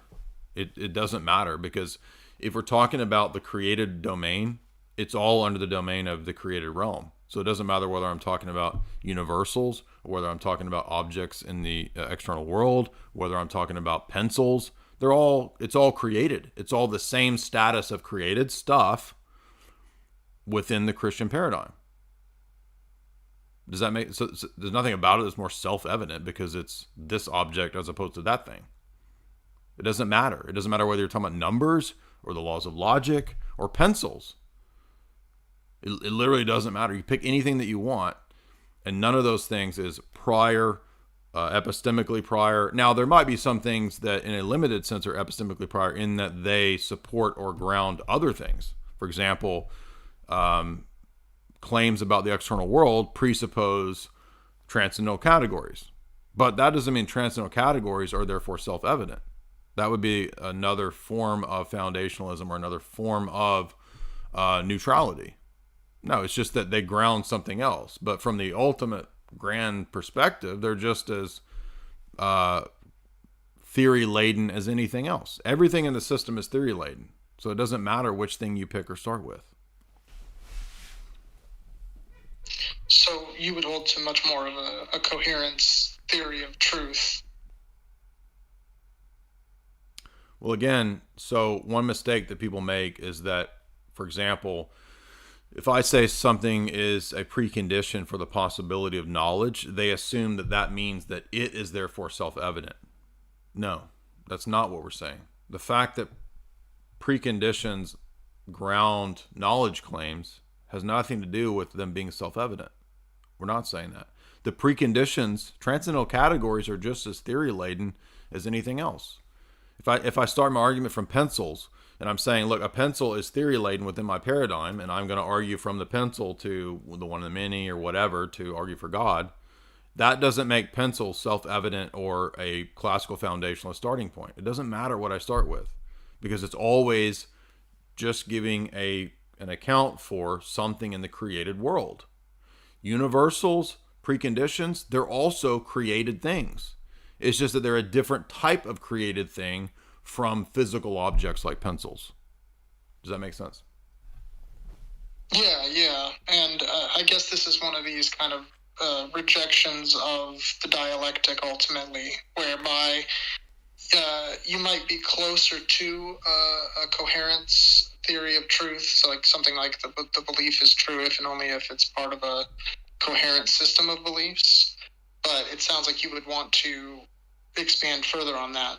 So, yeah, and the way I would clarify it is to say that I can speak of a precondition for knowledge as foundational to knowledge claims. That is not foundationalism. So some things are foundational to other beliefs or claims. That is not the same thing as the philosophical position of foundationalism. Two different things. And I'm not saying you're doing this, but this constantly comes up where people get confused over the words that are used. It's just like when I'm telling Trent that Thomas Aquinas' position is an empiricist kind of position, and Trent thought I was saying Thomas Aquinas is an empiricist like David Hume. No, there's a difference between being an empiricist as a school of thought and saying that the system is empirical in nature. Two different things. If I make an argument from reason, does that mean I'm a rationalist? No. If I make an argument about ideas, am I an idealist? No. There's a difference between these things. So likewise, saying that preconditions are foundational to or ground knowledge claims is not foundationalism. Hey Jay, can you hear me? Sure. Hey, how's it going? It's the Green Feathers. Hey dude, what's up? Not much, man. Did you get booted from Instagram? Thank you for all the hard work that you do, and yeah. Hey. You really help. Hey. Yeah. Did you get booted from Instagram because I saw your profile was no longer there? It was weird. When I did my interview with Brother Augustine, I think I sent it to like 3 people, and I don't know if someone from Instagram went and like watched it, but I got muted, and then I just was like, forget Instagram, and I just deleted it. Okay, so but we were planning a podcast, and so I didn't know if you got banned or whatever, so I didn't know what was going on. No, I deleted it just because I was like, I'd Yeah. rather just avoid Instagram rather than like, Okay. I don't know, it just seems very, very iffy with the moderation over there. But Yeah, I but just what's wanted up? to say thank you, and Yeah, thank I'm you. looking forward to your interview with Allison on Thursday. That's going to be awesome. Oh, thanks, man. Yeah. If you guys didn't see Devotional Heart's interview with Father Deacon Dr. Ananias, that he's going to premiere that after this, or maybe now. I don't know when it's premiering, but yeah. So, Yeah, that was awesome. Feel free to check it out. yeah, it was a I great just- chat. I just, I actually listened to it when it premiered. It was good. Yeah, I'm in like an hour. I didn't want to. Okay. I pushed it out far enough because I didn't want to interrupt Jay. I never want to interrupt Jay. Oh, thank you. Thank you. Excuse me. I never want to interrupt. You just Jay. interrupted me. Excuse me. Is there any more Discord discussion chat, or any more? Anybody else? I have a question. Okay. Sorry. Sure. Did you want to go ahead? Oh, yeah, sure. Jay, I had a question about, it's like a common atheist trope, like why hasn't God ever, like let a amputee grow a limb back as a miracle? But so I was thinking about that issue, and I think you could help me understand it a little better in terms of philosophical terms. Well, no, wait a minute. But it's- So there have been cases of this if you read the Gospels, there's essentially the cases of these kinds of things. I mean, I don't know about an amputee, but I mean, there's resurrections. So, and then there are claims of miracles in the lives of the saints. So I'm sure there's a claim of something like that. My question isn't necessarily doubting miracles, because I am Orthodox, so I'm not making this argument, but I was thinking about this objection they have sometimes. And it seems to me like you can never prove a miracle to a materialist, because their argument seems to be like, well, that's not a miracle because I can quantify it. But anything that can't be quantified by their system, they don't count as a miracle. So either their system can detect it, and then they say it's not a miracle, it's science, right. Or their system can't detect it, and they say therefore it's not real, it's not a miracle. Yeah, well, this is basically waiting or determining the evidence ahead of time. So it's like the point that Bonson makes with the crackers in the pantry, is that you can basically determine the criteria and the possibility of things that can and can't be proven from the outset, such that you exclude anything that would point to or prove theism. And it's really a disingenuous way of arguing to have at the outset of the argument presuppositions about what things are metaphysically possible, which is what the atheist is doing. He's already saying, well, these are the things that are possible and not possible. And then he's saying, now you prove to me within my criteria what is possible and not possible for your God. But that's why you have to argue the presuppositions, because this is the atheist doing the very thing that all the evidentialists allow them to do, which is to state the type of proof that they will accept from the outset. So that's why you have to question their criteria of proof and show that they don't have a coherent theory of proving to begin with. That's why I love our joke that we came up with. If you can't build me a time machine wormhole to go back into time, I won't believe in science. I'm not believing in science. That's my criteria. Exactly. And it's scientific criteria too. Yeah, build a wormhole time machine right now in front of me, and if you don't, then I don't have to accept science. Now, they would laugh at that and be like, that's ridiculous. It's not the same, it's different. No, but it is the same, because it's illustrating the epistemic assumption that is the same, which is that you're determining the only types of evidence and proofs that you will accept from the outset, when the debate is already a question of what things do and do not exist. Yeah. It's like saying, give me material proof of something immaterial or I won't accept it. And then you're like, but the debate is about whether there are immaterial things. So you're determining from the outset the very thing that will prove your position. It's just really stupid, actually. And that's what comes up in the Bonson-Stein debate, and it comes up in the me versus Matt Dillahunty debate. So this is where crackers in the pantry comes into the idea that everything is proven in one way, which it isn't. So Frankie D says for $5, Jay, I've often been told to focus my sphere of influence, but if I had the advice, I would probably be stabbed as a GI right now. How do I balance the two? So many people advance in the world in this kind of evil and never resist the evil. Well, there's a lot of Psalms about this, where David says, why are the wicked prospering? Why are the wicked allowed to do this? And you know, the answer of the psalmist is that don't worry about it. The wicked get their due judgment in time, and it doesn't pay off in the long run to be wicked, isn't it? Is it Mr. T or is it G.I. Joe? Doesn't Mr. T have some line like, evil don't pay off in the long run, fool? You know, something like that. Like evil doesn't pay off in the long, but that's actually true, right? I mean, you eventually.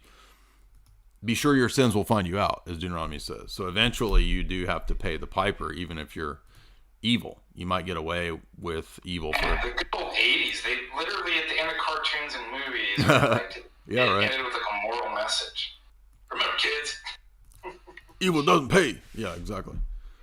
But yeah, we don't know. Paul calls it the mystery of iniquity. We don't ultimately know why God is, permitting and allowing evil to work its work, but we know ultimately in the long run it will work out for the good, according to Romans 8, for those that love God. So, and remember, as the guy asked earlier, in terms of the problem of evil, there is no worldview that can actually give you an exhaustive answer for every type of evil or every evil event. It's like is there a fallacy where you have like an unrealistic expectation, or is it like isn't there a fallacy that's like an irrational question or an impossible question. I forget the name of it, but it's like you demand the opponent like do something that no one can do, and then when he can't do it, you're like, haha, I've won. Okay, but there's no worldview. There's not a famous one, but like obviously it's and we see this a lot in different arguments of philosophy, that they put this ridiculous burden of proof on you That's it, not yeah. expected Of anybody else. of anybody else. Yeah, Which I mean, if you think about it, it usually you see this in Christianity, that the amount of quote unquote proof and evidence that's required for us to, on their terms, justify Christ and the right. miracles, the various things. It's like you. I mean, you would apply that to anything else, and you don't. Yeah, well, remember when Matt was like, I don't have to give a justification for believing in immaterial invariant principles and presuppositions. They just are. But by the way, Christian, give me an empirical justification. Yeah, but you have to do that. Yeah. And I actually, this came up with a student after class, last week. He was asking me about, I guess he was talking with another philosophy professor about the problem of evil. And he was like, well, what's the orthodox account? Like, why these things? I'm like, I have to give an account for, I don't know exactly what you said, but that's not an argument against orthodoxy. Again, as long as God can bring a greater good out of allowing it than ceasing, then there's no problem. Now, how he does and me giving an account for every detail, like, that's something I don't really care, and I don't care to know that stuff. Well, they'll do the same, right? Your minds are too small to understand that. Yeah, I noticed this. So the burden of proof's on you to show the opponent, not you, Jay, but the opponent to show that, no, it's impossible for God to bring about a greater good by allowing it to happen. And now that's impossible to actually. Well, I noticed this on naturalistic worldviews a few years ago. I don't remember what I was listening to, but I noticed that they would do this thing where they will say, "Oh, look, when your body is mutating, or a cell's mutating, or a species is undergoing mutation to evolve."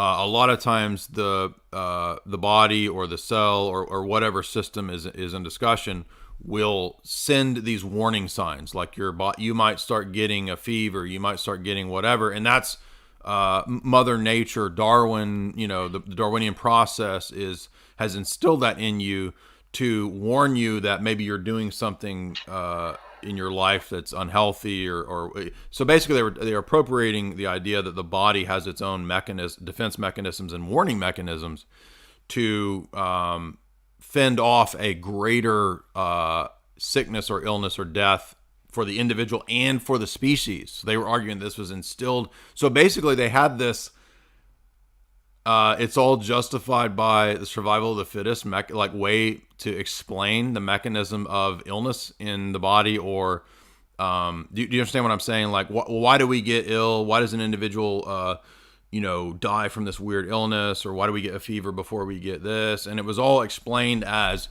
a grand narrative of we don't know ultimately in every case, but Mother Nature has instilled in you a mechanism for the survival of the species, ultimately, that these kinds of things further the species. It was like just a problem of evil defense on the basis of like naturalism. It was so bizarre, where everything that the body's doing is for the greater good, even though you can't see it and nobody can prove it in an individual case. And I was like, dude, that is the Christian response to the problem of evil, naturalized. That's all they had done. Mm-hmm. And they were even saying, I don't remember what it was, but they were even saying, I can't give you in a specific case why you got this illness, but I trust that the science tells me that it's for the overall good of the species to further the endurability of the species. I was like, oh, okay, so you just gave a naturalized account for problem of evil. and basically said that you don't have to give a justification or an explanation of why in specific cases it occurs, which is the very thing that they require of Christians. I want to know why God let that kid die. And if you can't explain that, then your whole system is baloney and a lie. And it's like, okay, well then why did Mother Nature let the kid die? Well, because we can't explain it all, but in the greater good, it furthers the survival of the species. That's a great point. Well, you notice that they're doing what we do for their system and then demanding that we do what they can't do. You see that? Well, that's what all they do is they rip off stuff from Christianity. Or, like you and I spoke the other day, these people think that they're so innovative, right? That they're coming up with the next, scientific discovery. It's like philosophers already worked that out 1,500 to 2,400 years ago. Well, yeah, that's what that's. So here we have this MIT guy who is, knows all about computers and all this engineering and high level computational tech stuff. And now he thinks he's like competent to venture into the domain of Eastern metaphysics and mysticism, and doesn't even realize that he's contradicting himself within like one page. So here's this MIT computer engineer guy, and what does he say on the very first page? Get this, Father Deacon. Imagine I come to you and like, oh, I'm a computer physicist person, programmer, coder, master, and the first thing on the first page is this: know that all phenomenon. Father Deacon, how would you reply to this? Okay, imagine the top MIT engineer guy comes to you and says, Father Deacon, did you not know that all phenomena are like reflections appearing in a mirror, and they are devoid of any inherent existence? So all phenomena are reflections in a mirror that are devoid of any meaning or existence. What would you say to that, Father Deacon? All phenomenon are... They're just appear like phantasms in a mirror. They're all devoid of meaning and existence. Well, that seems to inherit the kind of Kantian noumenal phenomenal. Is that what Sure. you're alluding to? Yeah, it's a quote from the Buddha. Oh, that's actually a quote from the Buddha. Yeah, he begins his book with a quote from the Buddha saying that all phenomena are an illusion. Mm-hmm. How would you respond to that, Father Deacon? Because we have a science man. Here, a science? No, a science. Where was it derived from? No. Respond, is that an illusion? Exactly. Like, science man is telling us everything's an illusion, bro. Oh, really? Is that an illusion? I kid you not. This person came in. So when I'm wrapping up my class, like a new class is coming in for another professor. I think it's a history class, history of Renaissance or something like that. And somebody came in and they just blurted out, it's all, I'm a nihilist, nothing means anything. Mm-hmm. And I really didn't want to get into the conversation. I was just like wittingly, threw the line out while I was walking out the door. Mm-hmm. Does that statement not mean anything either? And the guy thought he was like really smart and said, "Yeah, that doesn't either." It's like exactly. You're just making farting noises out of your mouth. Yes. There's no difference between farting out of your mouth and saying that. Yeah. But they don't get it. I'm like, so we were going over this, I think, in ethics class. Why is it that something's so obvious that there is no truth, there is no meaning, and then you point out that, but you're assuming that has meaning, right? And there's truth value in it, and they don't get it, right? And a student asked that in class, like, I don't understand. It's just so, there's no even steps. A little child should be able to understand it. And I said, well, that's because you're assuming that these philosophies and ways of life and thinking aren't mind viruses. I'm like, they're making people retarded. Yeah. I mean, literally. Right. And like I always say, there's all kinds of levels of stupid. and all kinds of distinctions of stupidity. Some you actually have to go to school to learn. Some types of stupid you'll actually pay right to $50,000. No, I mean, I guarantee you, Rizwan paid, I don't know, $200,000 to get his MIT graduate degree, and then so science men are now teaching us metaphysics, and they don't even know they're teaching metaphysics when their whole domain has said there is no metaphysics for the last 500 years. But now you have to accept the new metaphysics, which is that reality doesn't exist, bro. Hey, I was asking you a question. My wife and I were talking about this the other day, and we were talking about Ivy leaguers and just how not impressed I am by Ivy leaguers, and I'm actually very skeptical. They're like the preeminent brainwashed. I mean, yeah, exactly. You see these interviews where they're talking, I'm like, they're dumb. Yeah. Like, have any of you met an Ivy Leaguer that's like, no, this guy was really on top of it, or this gal, or whatever? I met one Ivy League dude 10 years ago who's actually in the he was at a Uni, and he would argue with Space Jockey and everybody. I don't remember the guy's name, but we ended up chatting quite a bit on Facebook for a while, and he was a Harvard dude who got a law degree, but then he just as a hobby was really into Cyril of Alexandria and the Filioque. He was a smart guy, but like all he knew was like Harvard law and St. Cyril. That was it. Didn't know anything else. So, but that's like the one time I can think of that you were impressed an by Ivy League dude that I knew that was actually intelligent. Yeah.